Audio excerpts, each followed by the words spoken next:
हाँ जी, स्वागत करते हैं ਤੁਹਾਡੇ ही यूट्यूब चैनल अमन एजुकेशन के उपर।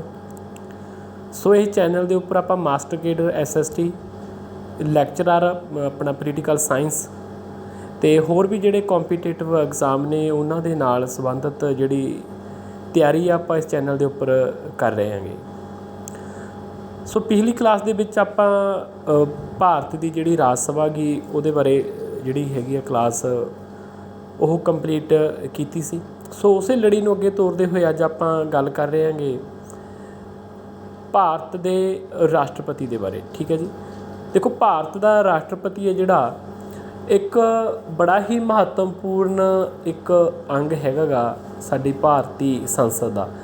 सो इस दे नाल रिलेटेड जिहड़े क्वेश्चन ने हर एक एग्जाम दे विच है ना, वो चाहे मास्टर केडर आ, चाहे लैक्चरर, तो चाहे होर कोई भी कॉम्पीटेटिव एग्जाम ने, चाहे CTET या PTET की गलबात करिए आप है ना, तो राष्ट्रपति के नाल रिलेटेड एक या दो क्वेश्चन है जिहड़े हर एक एग्जाम के विच जिहड़े वो पूछे जाते हैं। सो देरी ना लाउंदे होए आप स्टार्ट करते हैं अपना अज का टॉपिक भारत का राष्ट्रपति प्रेजिडेंट ऑफ इंडिया। भारत का जिहड़ा राष्ट्रपति है, देखो यह भारत की संसद का एक महत्वपूर्ण अंग आगा है ना। जी भारत की साड़ी पार्लीमेंट आ वो तीन चीज़ों जोड़ के लोक सभा, राज सभा तो राष्ट्रपति इन्हों तिनों जोड़ के बनती है। तीन अंग ने साडे है ना। पिछलियां वीडियोज़ दे विच आपां लोक सभा तो राज सभा के बारे गलबात जी जानकारी आपां हो लै चुके हैं। सो भारती जी संसद आ साडी इंडियन पार्लीमेंट है जी ਉਹਨੂੰ कंप्लीट करते हुए अज की क्लास के विच आपां भारत का राष्ट्रपति ਉਹਦੇ नाल रिलेटेड जी भी जानकारी है वो आपां साझी करन जा रहे हैं। ठीक है जी, भारती संविधान का भाग 5 आ जिहड़ा, ठीक है, भाग 5वां काफ़ी इंपॉर्टेंट आ, काफ़ी वड्डी महत्ता रखता है ये, क्योंकि भाग 5 दे विच साडी जिहड़ी इंडियन पार्लीमेंट हैगी ਉਹਦੇ नाल जिहड़े रिलेटेड बिंदु ने, ਉਹਦੇ नाल रिलेटेड जो कुछ हैगा भारती संसद के नाल रिलेटेड जिहड़ा हैगा वो संविधान के भाग 5 दे विच आ। इंडियन संविधान साडा जिहड़ा भाग उहदा 5 आ उहदे विच आ जांदा है ना, चाहे वो लोक सभा की, चाहे राज सभा की, तो चाहे अपना राष्ट्रपति। ठीक है जी, तो हुण अपना जिवें मैं पिछलियां वीडियो दे विच भी तुहानूं दस्सिआगा कि प्लीज़ तुसीं इहनूं नोट डाउन जरूर करिओ। हर एक लाइन है जिहड़ी वो अपने आप दे विच एक महत्वपूर्ण प्रश्न रखदी हैगी। ठीक है जी, कोई भी लाइन है जिहड़ी, कोई भी बिंदु है जिहड़ा वो इदां दा नहीं होवेगा जिहदी आपां नूं लोड़ नहीं हैगी। हर एक लाइन है जिहड़ी वो कोई ना कोई क्वेश्चन है जिहड़ा, ठीक है, ਉਹਨੂੰ सॉल्व करती होवेगी। जिवें फस्ट ਦੇ ਵਿੱਚ ਆਪਾਂ ਜੇਕਰ देख ਲਈਏ ਤਾਂ ਇਹਦੇ ਵਿੱਚ ਸਾਨੂੰ ਕੀ ਦੇਖਣ ਨੂੰ ਮਿਲਦਾ ਗਾ, ਭਾਰਤ ਦਾ ਰਾਸ਼ਟਰਪਤੀ ਕਿਸ ਭਾਗ ਦੇ ਵਿੱਚ ਆ, ਤਾਂ ਭਾਗ 5 ਦੇ ਵਿੱਚ। ਠੀਕ ਹੈ, ਸੰਵਿਧਾਨ ਦਾ ਭਾਗ 5ਵਾਂ किहदे नाल संबंधित आ, राष्ट्रपति नाल। ठीक है, उंज तां चाहे आपां पार्लीमेंट दे नाल रिलेटेड आ, पर जेकर इदां पुछिया जांदा गा कि भारत के राष्ट्रपति बारे भारत के किहड़े भाग दे विच दस्सिया गया है, भारती संविधान के किहड़े भाग च दस्सिया गया गा, तां आपां कहांगे भाग 5वां, किहड़ा पार्ट आ 5। फिर मेन जिहड़ा वेरी इंपॉर्टेंट पॉइंट बन जांदा गा एक आर्टिकल किहड़ा गा। ठीक है जी, आर्टिकल इत्थे अपने आर्टिकल लिखे हुए ने, आर्टिकल 52 तो 62। ठीक है, भारती राष्ट्रपति है जिहड़ा साडा ਉਹਦੇ ਨਾਲ संबंधित ਜਿਹੜੇ आर्टिकल ने वो कित्थों तो लैके कित्थों तक ने, वो आर्टिकल ਜਾਂ अनुच्छेद कह लीए 52 तो लैके 62 तक ने। ठीक है, इन्हां अनुच्छेद दे विच ही काफ़ी सारे क्वेश्चन बन जाते हैं जिहड़े पेपरां दे विच साडे कोलों पुट कीते जाते हैं। ठीक है, सो इस क्लास दे विच आपां सारे दे सारे जिहड़े अनुच्छेद ने लगभग 10 अनुच्छेद बन जाते हैं। आर्टिकल 52 तो लैके 62 तक आपां उन्हां बारे भी गलबात है जिहड़ी वो करनी है। ठीक है, हुण अपने 2 पॉइंट क्लीयर हो गए ने। भारती राष्ट्रपति है जिहड़ा ਉਹਦੇ बारे जानकारी संविधान के भाग 5 दे विच दित्ती गई है, आर्टिकल 52 तो लैके 62 दे विच दित्ती गई है। ठीक है जी, राष्ट्रपति इहनूं असीं ड्यूरी भी कह दिंदे आ। ठीक है, कई बार इदां दा शब्द आ जाए, फिलहाल कदे पेपर दे विच नहीं मिलिया देखण नूं, चलो फिर भी ध्यान दे विच रखना गा। ਹੁਣ ਦੇਖੋ ਇਹਦੇ ਵਿੱਚ ਜਦੋਂ ਅਸੀਂ ਕਾਰਜਪਾਲਿਕਾ ਦੀ ਗੱਲ ਕਰ ਲੈਂਦੇ ਹੈਗੇ, ਆਪਾਂ ਦੇਖੋ ਕਾਫੀ ਲੰਮੇ ਸਮੇਂ ਤੋਂ ਪੜ੍ਹਦੇ ਹੋਣੇ ਇਹਨਾਂ ਚੀਜ਼ਾਂ ਨੂੰ, ਠੀਕ ਹੈ। ਸਾਡੇ ਕੋਲ ਦੋ ਤਰ੍ਹਾਂ ਦੀ ਕਾਰਜਪਾਲਿਕਾ ਕੰਮ ਕਰਦੀ ਹੈਗੀ ਸਾਡੇ ਸੰਵਿਧਾਨ ਦੇ ਅਕੋਰਡਿੰਗ, ਇੱਕ ਨਾਮ ਮਾਤਰਾ, ਇੱਕ ਰੀਅਲ ਆ, ਜਾਂ ਜਿਹਨੂੰ ਅਸੀਂ ਅਸਲ ਕਾਰਜਪਾਲਿਕਾ ਕਹਿ ਦਿੰਦੇ ਹਾਂ। ਜਿਹੜਾ ਸਾਡਾ ਰਾਸ਼ਟਰਪਤੀ ਹੈ ਨਾ, ਉਹ ਸੰਘ ਦੀ ਨਾਮ ਮਾਤਰ ਕਾਰਜਪਾਲਿਕਾ ਗੀ, ਠੀਕ ਹੈ, ਕਿਉਂਕਿ ਆਪਾਂ ਨੂੰ ਪਤਾ ਗਾ ਵੀ ਜਿਹੜੀ ਸਾਡੀ ਅਸਲੀ ਕਾਰਜਪਾਲਿਕਾ ਗੀ ਉਹ ਕਿਹੜੀ ਹੈਗੀ, ਪ੍ਰਧਾਨ ਮੰਤਰੀ ਦੇ ਅੰਡਰ ਜਿਹੜੀ ਸਾਡੀ ਮੰਤਰੀ ਪਰਿਸ਼ਦ ਹੁੰਦੀ ਆ ਉਹ ਅਸਲੀ ਕਾਰਜਪਾਲਿਕਾ ਹੁੰਦੀ ਹੈ। ਨਾਮ ਮਾਤਰ ਕਿਹੜੀ ਹੈਗੀ, ਆਪਣਾ ਰਾਸ਼ਟਰਪਤੀ, ਠੀਕ ਹੈ। ਇਹ ਗੱਲਾਂ ਨੂੰ ਧਿਆਨ ਦੇ ਵਿੱਚ ਰੱਖਣਾ ਗਾ, ਨਾਮ ਮਾਤਰ ਕਾਰਜਪਾਲਿਕਾ ਰਾਸ਼ਟਰਪਤੀ। ਅੱਗੇ ਬੜਾ ਇੰਪੋਰਟੈਂਟ ਪੁਆਇੰਟ ਆ ਗਿਆ ਸਾਡੇ ਕੋਲੇ, ਭਾਰਤ ਦਾ ਸ਼ਾਸਨ ਆ ਜਿਹੜਾ ਕਿਹਦੇ ਨਾਂ 'ਤੇ ਚੱਲਦਾ ਗਾ, ਹੈ ਨਾ, ਇਹ ਕੁਐਸਚਨ ਬਣਦਾ ਗਾ। ਇਹ ਰਾਸ਼ਟਰਪਤੀ ਦੇ ਨਾਂ 'ਤੇ ਚੱਲਦਾ ਗਾ, ਆਰਟੀਕਲ 77। ਇਹ ਚੀਜ਼ ਨੂੰ ਧਿਆਨ ਦੇ ਵਿੱਚ ਰੱਖਣਾ ਗਾ। ਪਲੀਜ਼ ਤੁਸੀਂ ਜਿਹੜੇ ਵੀ ਸਾਥੀ ਕਲਾਸ ਨੂੰ ਦੇਖ ਰਹੇ ਹੋਗੇ, ਠੀਕ ਹੈ, ਪਲੀਜ਼ ਚੈਨਲ ਨੂੰ ਸਬਸਕ੍ਰਾਈਬ ਕਰ ਲਿਓ, ਅਤੇ ਹੋਰ ਵੀ ਜਿਹੜੇ ਆਪਣੇ ਸਾਥੀ ਨੇ ਤੁਹਾਡੇ ਨਾਲ ਦੇ ਮਾਸਟਰਕੇਟ ਜਾਂ ਪੰਜਾਬ ਦੇ ਵਿੱਚ ਜੋਬ ਲਈ ਕਿਸੇ ਵੀ ਕੰਪੀਟੀਟਿਵ ਐਗਜ਼ਾਮ ਦੀ ਤਿਆਰੀ ਕਰਦੇ ਨੇ, ਉਹਨਾਂ ਗਰੁੱਪਾਂ ਦੇ ਵਿੱਚ ਜਿੱਥੇ ਵੀ ਕੋਈ ਸਟੱਡੀ ਨਾਲ ਰਿਲੇਟਡ ਗਰੁੱਪ ਬਣੇ ਹੋਏ ਨੇ ਉਹਨਾਂ 'ਚ ਸ਼ੇਅਰ ਕਰਿਓ, ਅਤੇ ਪਲੀਜ਼ ਇਹਨੂੰ ਨੋਟ ਡਾਊਨ ਜ਼ਰੂਰ ਕਰਿਓ, ਹੈ ਨਾ, ਇਸ ਚੀਜ਼ ਨੂੰ। ਅਤੇ ਹਰ ਇੱਕ ਗੱਲ ਨੂੰ ਨਾ ਸੁਣਦੇ ਵੀ ਜਾਇਓ ਅਤੇ ਆਪਣਾ ਨਾਲ ਦੀ ਨਾਲ ਆਪਣੇ ਨੋਟਸ ਬਣਾਇਓ, ਨੋਟ ਕਰਦੇ ਜਾਇਓ। ਆਰਟੀਕਲ 77 ਬੜਾ ਇੰਪੋਰਟੈਂਟ ਆ। ਇਹਦੇ ਵਿੱਚ ਕੀ ਚੀਜ਼ ਕਹੀ ਗਈ ਹੈ ਸਾਨੂੰ, ਇਹਦੇ ਵਿੱਚ ਇਹ ਦੱਸਿਆ ਗਿਆ ਗਾ ਕਿ ਆਰਟੀਕਲ 77 ਦੇ ਅਨੁਸਾਰ ਭਾਰਤ ਦਾ ਸ਼ਾਸਨ ਆ ਜਿਹੜਾ ਉਹ ਕਿਹਦੇ ਨਾਂ 'ਤੇ ਚੱਲਦਾ ਗਾ, ਉਹ ਰਾਸ਼ਟਰਪਤੀ ਦੇ ਨਾਂ 'ਤੇ ਚੱਲਦਾ ਗਾ, ਠੀਕ ਹੈ ਜੀ। ਨੈਕਸਟ ਦੇਖਦੇ ਹੈਗੇ ਆਪਾਂ। ਨੈਕਸਟ ਕੀ ਹੈਗਾ, ਅਮਰੀਕਾ ਦੇ ਵਿੱਚ ਪ੍ਰਧਾਨਾਤਮਕ ਸਰਕਾਰ ਆ, ਠੀਕ ਹੈ, ਇਹਦੇ ਵਾਸਤੇ ਥੋੜ੍ਹੀ ਜਾਣਕਾਰੀ ਦਿੱਤੀ ਹੈਗੀ। ਅਤੇ ਜਿਹੜੀਆਂ ਸਾਰੀਆਂ ਸ਼ਕਤੀਆਂ ਨੇ ਨਾ ਉਹ ਰਾਸ਼ਟਰਪਤੀ ਦੇ ਕੋਲੇ ਹੁੰਦੀਆਂ ਨੇ, ਪਰ ਇੰਡੀਆ ਦੇ ਵਿੱਚ ਸਾਡੇ ਕੀ ਹੈਗਾ, ਸਾਡੇ ਸੰਸਦੀ ਸਰਕਾਰ ਆ, ਸਾਡੇ ਜਿਹੜੀਆਂ ਪਾਵਰਸ ਨੇ ਉਹ ਰਾਸ਼ਟਰਪਤੀ ਦੇ ਕੋਲੇ ਨਹੀਂ ਹੈਗੀਆਂ ਗੀਆਂ, ਉਹ ਪ੍ਰਧਾਨ ਮੰਤਰੀ ਦੇ ਹੱਥ ਦੇ ਵਿੱਚ ਹੈਗੀਆਂ ਨੇ, ਠੀਕ ਹੈ। ਅਤੇ ਨੈਕਸਟ ਦੇਖਦੇ ਹਾਂ, ਭਾਰਤ ਦੇ ਰਾਸ਼ਟਰਪਤੀ ਦੀ ਸਥਿਤੀ ਹੈ ਜਿਹੜੀ, ਹੁਣ ਭਾਰਤ ਦੇ ਰਾਸ਼ਟਰਪਤੀ ਦੀ ਸਥਿਤੀ ਹੈ ਜਿਹੜੀ ਉਹ ਇੰਗਲੈਂਡ ਦੇ ਰਾਜੇ ਵਰਗੀ ਹੈ, ਕਿਉਂਕਿ ਜਿਹੜਾ ਇੰਗਲੈਂਡ ਦੇ ਵਿੱਚ ਜਿਹੜਾ ਰਾਜਾ ਗਾ ਜਿਹਨੂੰ ਸਮਰਾਟ ਵਗੈਰਾ ਕਹਿ ਦਿੰਦੇ ਅਸੀਂ, ਠੀਕ ਹੈ, ਉਹਦੇ ਕੋਲੇ ਵੀ ਬਹੁਤੀਆਂ ਪਾਵਰਸ ਨਹੀਂ ਹੈਗੀਆਂ, ਠੀਕ ਹੈ। ਉੱਥੋਂ ਦਾ ਜਿਹੜਾ ਇੰਗਲੈਂਡ ਦਾ PM ਆ ਜਿਹੜਾ ਉਹਦੇ ਕੋਲੇ ਹੀ ਜ਼ਿਆਦਾ ਪਾਵਰਸ ਨੇ। ਇੱਦਾਂ ਹੀ ਸਾਡੇ ਆ, ਨਾਮ ਚੇਂਜ ਕੀਤਾ ਉੱਥੇ ਚਾਹੇ ਅਸੀਂ ਉਹ ਰਾਜਾ ਕਹਿ ਦਿੰਦੇ ਨੇ, ਉਹਨੂੰ ਸਮਰਾਟ ਕਹਿ ਦਿੰਦੇ ਨੇ, ਪਰ ਸਾਡੇ ਅਸੀਂ ਉਹਨੂੰ ਪ੍ਰੈਜ਼ੀਡੈਂਟ ਕਹਿੰਦੇ ਹਾਂ, ਅਤੇ ਉਹਦੀ ਸਮਾਨ ਸਥਿਤੀ ਆ, ਹੈ ਨਾ। ਇੱਥੇ ਵੀ ਇਹ ਕੁਐਸਚਨ ਬਣਦਾ ਗਾ, ਕਈ ਵਾਰੀ ਪੁੱਛਿਆ ਜਾਂਦਾ ਗਾ ਵੀ ਕਿਹਦੇ ਬਰਾਬਰ ਦੀ ਸਥਿਤੀ ਹੈਗੀ, ਹੈ ਨਾ। ਹੋ ਸਕਦਾ ਉੱਥੇ USA ਦਾ ਰਾਸ਼ਟਰਪਤੀ ਪਾ ਦਿੱਤਾ ਜਾਵੇ, ਜਾਂ ਹੈ ਨਾ, ਇਹ ਚੀਜ਼ ਨੂੰ ਰੱਖਣਾ ਗਾ, ਕਿਉਂਕਿ USA ਦੇ ਵਿੱਚ ਜਿਹੜਾ ਅਮਰੀਕਾ ਦੇ ਵਿੱਚ ਚਾਹੇ ਰਾਸ਼ਟਰਪਤੀ ਦੇ ਹੱਥਾਂ ਦੇ ਵਿੱਚ ਪਾਵਰਸ ਨੇ, ਪਰ ਜਿਹੜੀ ਜਦੋਂ ਅਸੀਂ ਕੰਪੈਰੀਜ਼ਨ ਕਰਦੇ ਹਾਂ ਸਾਡੇ ਭਾਰਤ ਦੇ ਰਾਸ਼ਟਰਪਤੀ ਕੋਲੇ ਉਨੀਆਂ ਪਾਵਰਸ ਨਹੀਂ ਹੈਗੀਆਂ ਨੇ। ਇੰਗਲੈਂਡ ਦੇ ਰਾਜੇ ਦੇ ਬਰਾਬਰ ਸਾਡੀ ਜਿਹੜੀ ਇੱਥੋਂ ਦੇ ਰਾਸ਼ਟਰਪਤੀ ਦੀ ਸਥਿਤੀ ਹੈਗੀ, ਠੀਕ ਹੈ। ਹੁਣ ਦੇਖਦੇ ਹਾਂ ਆਪਾਂ ਰਾਸ਼ਟਰਪਤੀ ਦੇ ਨਾਲ ਜਿਹੜੇ ਆਰਟੀਕਲ ਨੇ ਉਹਨਾਂ ਨੂੰ ਡਿਸਕਸ਼ਨ ਕਰਨ ਤੋਂ ਪਹਿਲਾਂ ਨਾ ਆਪਾਂ ਕੁਛ ਕੁ ਹੋਰ ਗੱਲਾਂ ਨੇ ਜਿਹੜੀਆਂ ਰਾਸ਼ਟਰਪਤੀ ਦੇ ਨਾਲ ਰਿਲੇਟਡ ਨੇ, ਆਪਾਂ ਉਹਨਾਂ ਦੇ ਬਾਰੇ ਜਾਣਕਾਰੀ ਥੋੜ੍ਹੀ ਜਿਹੀ ਉਹ ਜਿਹੜੀ ਪਹਿਲਾਂ ਲੈ ਲਈਏ। ਰਾਸ਼ਟਰਪਤੀ ਦੀ ਜਿਹੜੀ ਚੋਣ ਵਿਧੀ ਹੈ, ਠੀਕ ਹੈ, ਰਾਸ਼ਟਰਪਤੀ ਨੂੰ ਅਸੀਂ ਚੁਣਨਾ ਗਾ, ਉਹ ਕਿੱਥੋਂ ਲਈ ਹੋਈ ਆ, ਉਹ ਅਸੀਂ ਆਇਰਲੈਂਡ ਤੋਂ ਲਈ ਹੋਈ ਹੈ, ਠੀਕ ਹੈ। ਜੇਕਰ ਇਹ ਪੁੱਛਿਆ ਜਾਂਦਾ ਨਾ ਵੀ ਕਿੱਥੋਂ ਲਈ ਹੋਈ ਹੈ ਇਹ ਵਿਧੀ ਜਿਹੜੀ ਰਾਸ਼ਟਰਪਤੀ ਨੂੰ ਚੁਣਨ ਦੀ, ਤਾਂ ਅਸੀਂ ਉਹਦਾ ਆਨਸਰ ਕੀ ਦੇਵਾਂਗੇ, ਤਾਂ ਉਹਦਾ ਆਨਸਰ ਸਾਡੇ ਕੋਲ ਕੀ ਆ ਜਾਂਦਾ ਗਾ, ਆਇਰਲੈਂਡ, ਠੀਕ ਹੈ। ਠੀਕ ਹੈ, ਇਹਦੀ ਟ੍ਰਿਕ ਵੀ ਬਣ ਸਕਦੀ ਹੈ, ਜਿਵੇਂ ਆਇਰਮੈਨ ਕਹਿ ਦਿੰਦੇ ਆਪਾਂ, ਹੈ ਨਾ, ਸ਼ਕਤੀਸ਼ਾਲੀ ਹੁੰਦਾ ਗਾ, ਠੀਕ ਹੈ। ਇੱਦਾਂ ਹੀ ਦੇਸ਼ ਦੇ ਵਿੱਚ ਪ੍ਰੈਜ਼ੀਡੈਂਟ ਆ ਜਿਹੜਾ ਉਹ ਦੇਸ਼ ਦਾ ਤਾਂ ਮਾਲਕ ਆ ਨਾ, ਜਿਵੇਂ ਆਪਾਂ ਜਿਹੜਾ ਰਾਸ਼ਟਰਪਤੀ ਆ ਉਹਨੂੰ ਪਹਿਲਾ ਨਾਗਰਿਕ ਕਹਿੰਦੇ ਅਸੀਂ ਦੇਸ਼ ਦਾ, ਠੀਕ ਆ। ਆਇਰਮੈਨ ਕਹਿ ਸਕਦੇ ਹਾਂ, ਪਾਵਰਫੁਲ, ਬੜੀਆਂ ਪਾਵਰਸ ਨੇ ਉਹਦੇ ਕੋਲੇ, ਅਤੇ ਠੀਕ ਹੈ, ਆਇਰਲੈਂਡ ਤੋਂ ਲਈ ਹੋਈ ਅਸੀਂ ਇਹ। ਰਾਸ਼ਟਰਪਤੀ 'ਤੇ ਮਹਾਦੋਸ਼ ਦਾ ਮੁਕੱਦਮਾ ਇਹ ਕਿੱਥੋਂ ਲਿਆ ਸੀ, ਇਹ USA ਤੋਂ ਲਿਆ ਹੋਇਆ, ਠੀਕ ਹੈ। ਇਹ ਕਿੱਥੋਂ ਲਿਆ ਹੋਇਆ ਗਾ, USA ਤੋਂ ਲਿਆ ਹੋਇਆ ਗਾ।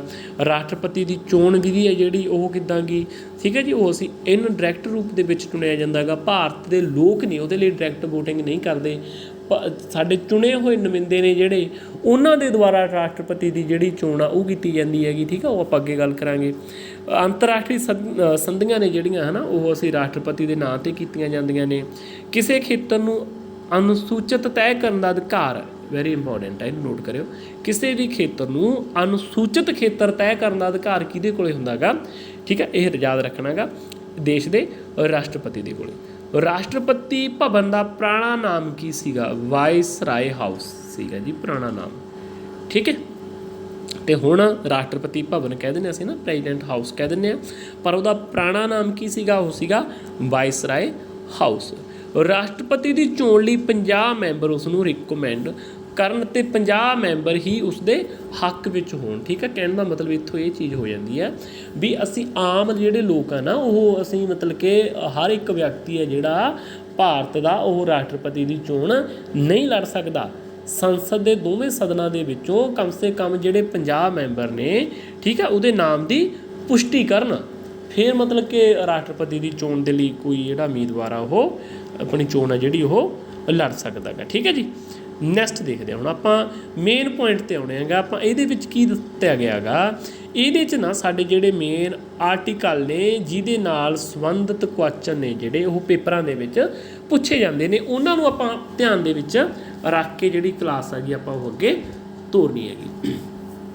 ਹੁਣ ਦੇਖੋ ਆਰਟੀਕਲ 52 ਇੱਥੋਂ ਸਟਾਰਟ ਹੋ ਜਾਂਦੇ ਨੇ ਸਾਡੇ। ਠੀਕ ਹੈ, ਇਹਦੇ ਵਿੱਚ ਕਿਹਾ ਗਿਆ ਹੈਗਾ ਕਿ ਭਾਰਤ ਦਾ ਇੱਕ ਰਾਸ਼ਟਰਪਤੀ ਹੋਵੇਗਾ। ਹੁਣ ਇੱਥੋਂ ਦੇਖੋ ਕੁਐਸਚਨ ਸਾਡੇ ਇੱਥੋਂ ਹੀ ਬਣਨੇ ਸਟਾਰਟ ਹੋ ਗਏ ਨੇ। ਕਿਹੜਾ ਆਰਟੀਕਲ ਵਿਵਸਥਾ ਕਰਦਾ ਕਿ ਭਾਰਤ ਦੇ ਵਿੱਚ ਇੱਕ ਰਾਸ਼ਟਰਪਤੀ ਹੋਵੇਗਾ? 52 ਤੋਂ ਲੈ ਕੇ 62 ਤੱਕ ਨੇ ਜਿਹੜੇ ਉਹ ਆਰਟੀਕਲ ਨੇ ਜਿਹੜੇ ਰਾਸ਼ਟਰਪਤੀ ਦੇ ਨਾਲ ਹੀ ਸੰਬੰਧਿਤ ਨੇ। ਠੀਕ ਹੈ, ਉਹਦੇ ਆਪਾਂ ਇਕੱਲੇ ਆਰਟੀਕਲ ਦੇ ਵਿੱਚ ਆਪਾਂ ਦੇਖਣਾਗਾ ਵੀ ਕਿਹਦੇ ਵਿੱਚ ਕੀ ਕਿਹਾ ਗਿਆ ਗਾ। ਜੇਕਰ ਆਰਟੀਕਲ 52 ਦੀ ਗੱਲ ਆ ਤਾਂ ਉਹਦੇ ਵਿੱਚ ਸਾਨੂੰ ਦੱਸਿਆ ਗਿਆ ਕਿ ਭਾਰਤ ਦਾ ਇੱਕ ਰਾਸ਼ਟਰਪਤੀ ਹੋਵੇਗਾ। ਨੈਕਸਟ ਦੇਖਦੇ ਹਾਂ ਜੀ ਆਰਟੀਕਲ 53। ਹੁਣ ਦੇਖੋ ਰਾਸ਼ਟਰਪਤੀ ਹੋਵੇਗਾ 52 ਦੇ ਵਿੱਚ ਕਹਿਤਾ। 53 ਹੁਣ ਕੀ ਕਹਿੰਦਾ ਗਾ? ਠੀਕ ਹੈ, 53 ਆਰਟੀਕਲ ਕੀ ਕਹਿੰਦਾ? ਕਹਿੰਦਾ ਸੰਘ ਦੀ ਨਾਮਾਤਰ ਕਾਰਜਪਾਲਿਕਾ ਗੀ। ਠੀਕ ਹੈ, ਅਤੇ ਉਹਦੇ ਇਹ ਦੱਸਿਆ ਗਾ ਵੀ ਰਾਸ਼ਟਰਪਤੀ ਹੈ ਜਿਹੜਾ ਉਹ ਨਾਮਾਤਰ ਮੁਖੀ ਹੋਵੇਗਾ ਦੇਸ਼ ਦਾ। ਅਤੇ ਕਾਰਜਕਾਰੀ ਸ਼ਕਤੀਆਂ ਦੇ ਬਾਰੇ ਵੀ ਉਹਦੇ ਕੋਲ ਕੀ ਪਾਵਰਸ ਨੇ, ਹੈ ਨਾ, ਜਿਵੇਂ ਉਹ ਤਿੰਨੇ ਸੈਨਾਵਾਂ ਦਾ ਮੁਖੀ ਹੁੰਦਾ ਗਾ। ਹੋਰ ਵੀ ਜਿਹੜੀਆਂ ਉਹਦੇ ਕੋਲ ਪਾਵਰਸ ਮਿਲੀਆਂ ਹੋਈਆਂ ਨੇ ਨਾ ਉਹ ਆਰਟੀਕਲ ਕਿਹੜੇ ਦੇ ਵਿੱਚ ਨੇ? ਆਰਟੀਕਲ 53 ਦੇ ਵਿੱਚ ਹੀ ਦੱਸੀਆਂ ਗਈਆਂ ਨੇ। ਇਹਨਾਂ ਚੀਜ਼ਾਂ ਨੂੰ ਧਿਆਨ ਦੇ ਵਿੱਚ ਰੱਖਣਾ ਗਾ। ਸਾਰੇ ਹੀ ਆਰਟੀਕਲ ਨੇ ਜਿਹੜੇ 52 ਤੋਂ ਲੈ ਕੇ 62 ਤੱਕ ਸਾਰੇ ਹੀ ਮਹੱਤਵਪੂਰਨ ਨੇ। ਆਪਾਂ ਨੂੰ ਕੋਈ ਇੱਦਾਂ ਨਹੀਂ ਕਹਿ ਸਕਦੇ ਕਿ ਇਹ ਜ਼ਿਆਦਾ ਇੰਪੋਰਟੈਂਟ ਆ ਜਾਂ ਇਹ ਘੱਟ ਆ। ਵੈਰੀ ਇੰਪੋਰਟੈਂਟ ਆ ਜਾਂਦਾ ਆਰਟੀਕਲ 54। ਠੀਕ ਹੈ ਜੀ, ਆਰਟੀਕਲ 54। ਹੁਣ 54 ਕੀ ਕਹਿੰਦਾ ਗਾ?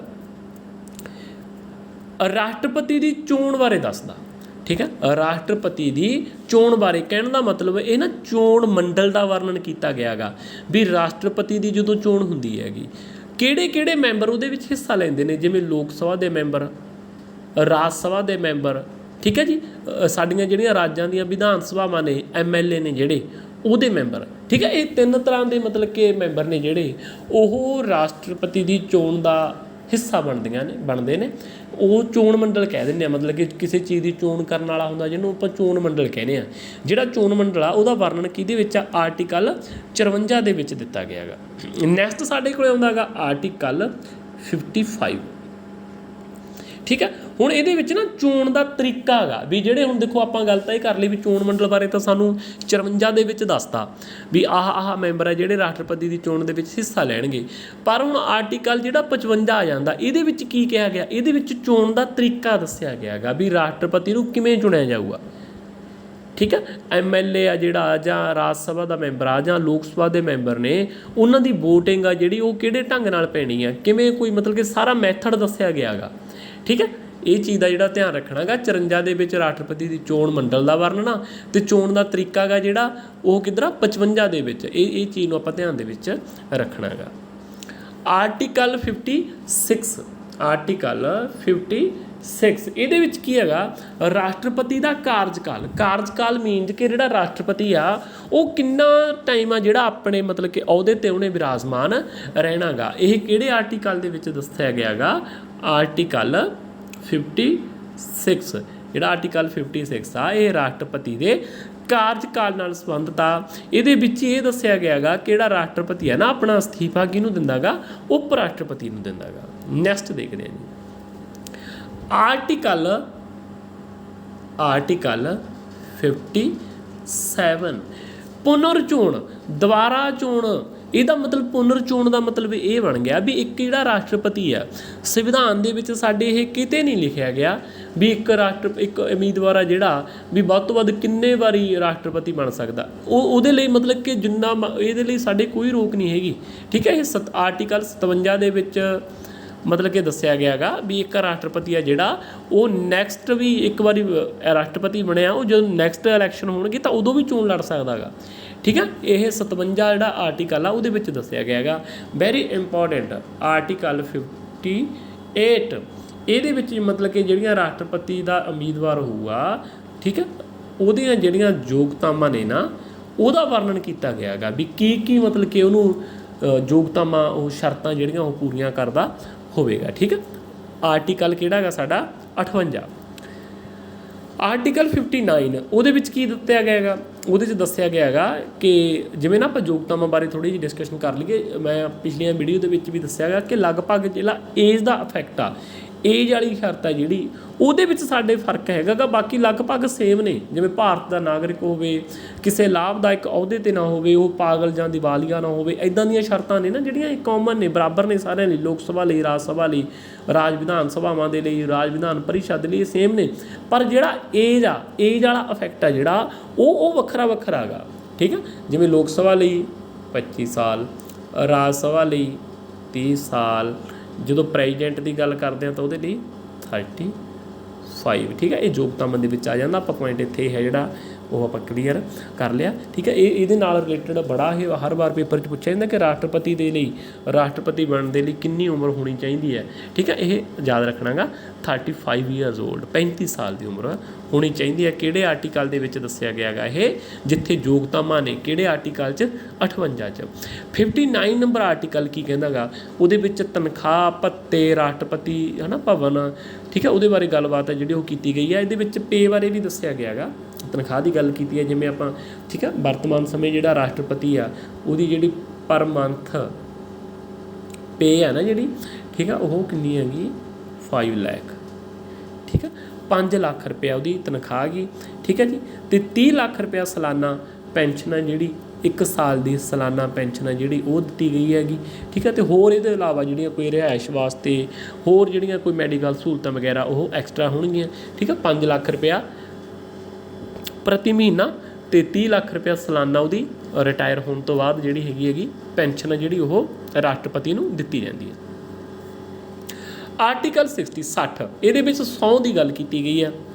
ਜਿਹੜਾ ਰਾਸ਼ਟਰਪਤੀ ਆ ਉਹਨੂੰ ਸਹੁੰ ਚੁਕਾਈ ਜਾਂਦੀ ਹੈ। ਸਹੁੰ ਕੌਣ ਚੁਕਵਾਉਂਦਾ ਗਾ, ਸੁਪਰੀਮ ਕੋਰਟ ਦਾ ਮੁੱਖ ਜੱਜ। ਠੀਕ ਹੈ ਜੀ, ਆਰਟੀਕਲ 60 ਦੇ ਵਿੱਚ ਦੱਸਿਆ ਗਿਆ ਗਾ ਕਿ ਰਾਸ਼ਟਰਪਤੀ ਨੂੰ ਸਹੁੰ ਕੌਣ ਚੁਕਵਾਵੇਗਾ, ਸੁਪਰੀਮ ਕੋਰਟ ਦਾ ਮੁੱਖ ਜੱਜ। ਨੈਕਸਟ ਦੇਖਦੇ ਹਾਂ ਜੀ 61 ਆਰਟੀਕਲ 61। ਇਹ ਉਹ ਕੁਐਸਚਨ ਆ ਗਿਆ ਜਿਹੜਾ ਲਾਸਟ ਮਾਸਟਰ ਕੈਡਰ SST ਦੇ ਵਿੱਚ ਪੁੱਛਿਆ ਗਿਆ ਸੀਗਾ। ਮਹਾਦੋਸ਼ ਦਾ ਮੁਕੱਦਮਾ, ਠੀਕ ਹੈ ਜੀ, ਰਾਸ਼ਟਰਪਤੀ ਨੂੰ मतलब ਕਿ ਉਹਦੇ ਅਹੁਦੇ ਤੋਂ ਬਰਖਾਸਤ ਕੀਤਾ ਜਾ ਸਕਦਾ ਗਾ, ਉਹਦੇ 'ਤੇ ਮਹਾਦੋਸ਼ ਦਾ ਮੁਕੱਦਮਾ ਲਗਾ ਕੇ ਮਹਾਦੋਸ਼ ਲਗਾਇਆ ਜਾ ਸਕਦਾ ਉਹਦੇ 'ਤੇ। ਠੀਕ ਹੈ, ਸੰਸਦ ਦੇ ਦੋਵੇਂ ਸਦਨਾਂ ਦੇ ਵਿੱਚੋਂ ਕਿਸੇ ਵੀ ਸਦਨ ਦੇ ਵਿੱਚ ਇਹ ਕਾਰਵਾਈ ਸ਼ੁਰੂ ਕੀਤੀ ਜਾ ਸਕਦੀ ਆ। ਆਰਟੀਕਲ ਕਿਹੜਾ ਗਾ 61। ਵੈਰੀ ਇੰਪੋਰਟੈਂਟ, ਯਾਦ ਰੱਖਣਾ ਜੀ ਇਹਨੂੰ। ਕਿੱਥੋਂ ਲਿਆ ਗਾ ਇਹ, ਅਸੀਂ USA ਤੋਂ, ਅਮਰੀਕਾ ਤੋਂ ਲਿਆ ਹੋਇਆ ਗਾ। ਠੀਕ ਹੈ, ਰਾਸ਼ਟਰਪਤੀ ਦੇ ਉੱਪਰ ਜੇਕਰ ਅਸੀਂ ਮਹਾਦੋਸ਼ ਦਾ ਮੁਕੱਦਮਾ ਲਾਉਣਾ, ਠੀਕ ਆ, ਕਿਹੜੇ ਆਰਟੀਕਲ ਦੇ ਅੰਡਰ ਲੱਗੂਗਾ 61।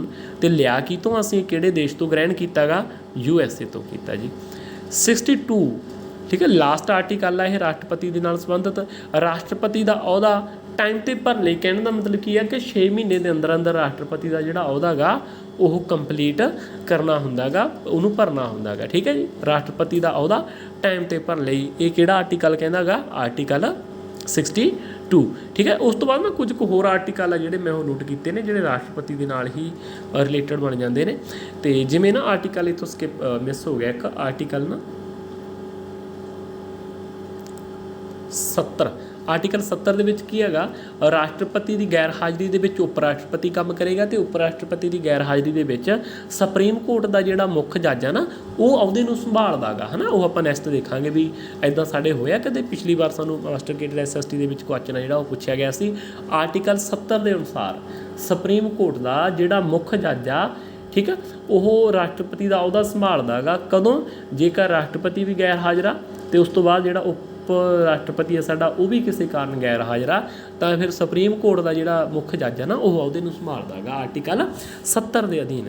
ਆਰਟੀਕਲ 71 ਚੋਣ ਸੰਬੰਧੀ ਝਗੜਾ, ਜੇਕਰ ਰਾਸ਼ਟਰਪਤੀ ਅਤੇ ਉਪ ਰਾਸ਼ਟਰਪਤੀ, ਠੀਕ ਆ, ਪ੍ਰੈਜ਼ੀਡੈਂਟ ਤੇ ਵਾਈਸ ਪ੍ਰੈਜ਼ੀਡੈਂਟ। ਜੇਕਰ ਇਹਨਾਂ ਦੀ ਚੋਣ ਦੇ ਨਾਲ ਸੰਬੰਧਿਤ ਕੋਈ ਝਗੜਾ ਹੁੰਦਾ ਗਾ, ਠੀਕ ਹੈ, ਪਰ ਫਿਰ ਇਹ ਝਗੜੇ ਦਾ ਜਿਹੜਾ ਨਿਪਟਾਰਾ ਗਾ ਨਾ ਉਹ ਇਲੈਕਸ਼ਨ ਕਮਿਸ਼ਨ ਨਹੀਂ ਕਰੇਗਾ, ਇਹ ਯਾਦ ਰੱਖਣਾ ਗਾ, ਠੀਕ ਹੈ। ਇਹ ਦੋ ਹੀ ਅਹੁਦੇ ਨੇ, ਬਾਕੀਆਂ ਦਾ ਜਿਹੜਾ ਕੋਈ ਇੱਦਾਂ ਦੀ ਕੋਈ ਸਮੱਸਿਆ ਹੁੰਦੀ ਹੈ ਤਾਂ ਇਲੈਕਸ਼ਨ ਕਮਿਸ਼ਨ ਆ ਜਿਹੜਾ ਸਾਡਾ ਚੋਣ ਕਮਿਸ਼ਨ ਆ ਉਹੀ ਉਹ ਹੈਂਡਲ ਕਰਦਾ ਗਾ। ਪਰ ਰਾਸ਼ਟਰਪਤੀ ਅਤੇ ਉਪ ਰਾਸ਼ਟਰਪਤੀ ਦੇ ਲਈ ਜੇਕਰ ਕੋਈ ਇੱਦਾਂ ਦੀ ਸਮੱਸਿਆ ਆਉਂਦੀ ਆ ਤਾਂ ਫਿਰ ਆਰਟੀਕਲ 71 ਦੇ ਅੰਡਰ ਸੁਪਰੀਮ ਕੋਰਟ ਹੈ ਜਿਹੜੀ, ਠੀਕ ਆ, ਉਹ ਇਹਨਾਂ ਮੁਸ਼ਕਿਲਾਂ ਨੂੰ ਦੂਰ ਆ ਜਿਹੜੀ ਉਹ ਕਰਦੀ ਹੈ ਜੀ।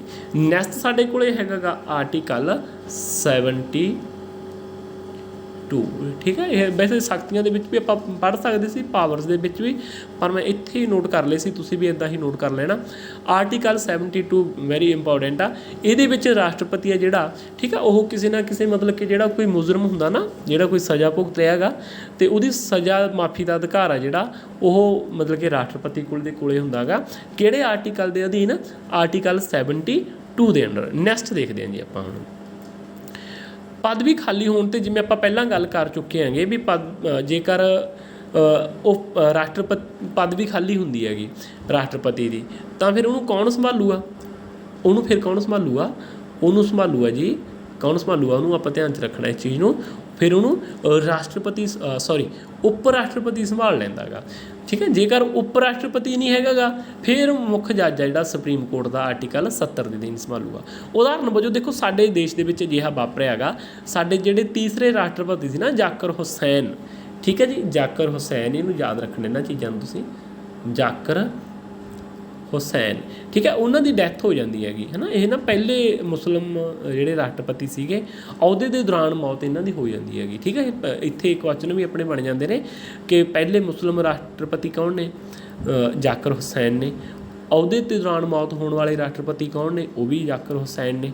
ਜਦੋਂ ਉਹਨਾਂ ਦੀ ਮੌਤ ਹੋ ਜਾਂਦੀ ਹੈ ਤਾਂ ਉਸ ਸਮੇਂ ਨਾ ਜਿਹੜੇ ਵਾਈਸ ਪ੍ਰੈਜ਼ੀਡੈਂਟ ਸੀਗੇ ਉਹ ਬੀਵੀ ਗਿਰੀ ਸੀਗੇ, ਠੀਕ ਹੈ। ਕੌਣ ਸੀਗੇ?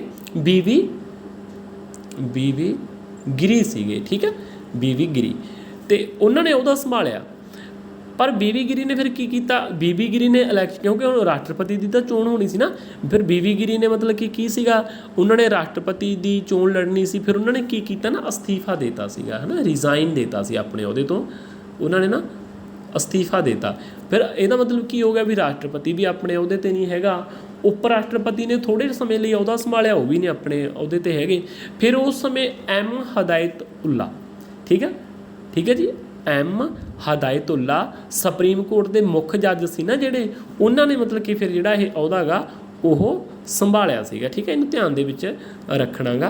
ਅਤੇ ਬੀਵੀ ਗਿਰੀ ਹੈ ਜਿਹੜੇ ਉਹ ਨਾ 3 ਮਈ 1969 ਤੋਂ 20 ਜੁਲਾਈ 1969 ਤੱਕ ਪਹਿਲੇ ਕਾਰਜਵਾਹਕ ਰਾਸ਼ਟਰਪਤੀ ਰਹੇ ਨੇ। ਇਹ ਚੀਜ਼ ਨੂੰ ਨਾ ਧਿਆਨ 'ਚ ਰੱਖਣਾ ਗਾ ਵੀ ਜੇਕਰ ਇੱਦਾਂ ਪੁੱਛਿਆ ਜਾਂਦਾ ਸਾਨੂੰ ਵੀ ਪਹਿਲੇ ਕਾਰਜਵਾਹਕ, ਠੀਕ ਹੈ, ਵੀ ਪਹਿਲੇ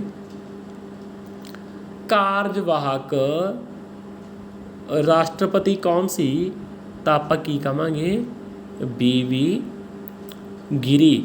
ਕਿਹਨਾਂ ਦੀ ਡੈਥ ਤੋਂ ਬਾਅਦ ਇਹਨਾਂ ਨੇ ਉਹਦਾ ਸੰਭਾਲਿਆ ਸੀਗਾ, ਠੀਕ ਹੈ, ਜਿਵੇਂ ਆਪਾਂ ਪਹਿਲਾਂ ਦੱਸ ਕੇ ਚੁੱਕਿਆ ਨਾ ਮੈਂ ਤੁਹਾਨੂੰ, ਜ਼ਾਕਿਰ ਹੁਸੈਨ, ਠੀਕ ਹੈ, ਉਹਨਾਂ ਦੀ ਮੌਤ ਤੋਂ ਬਾਅਦ।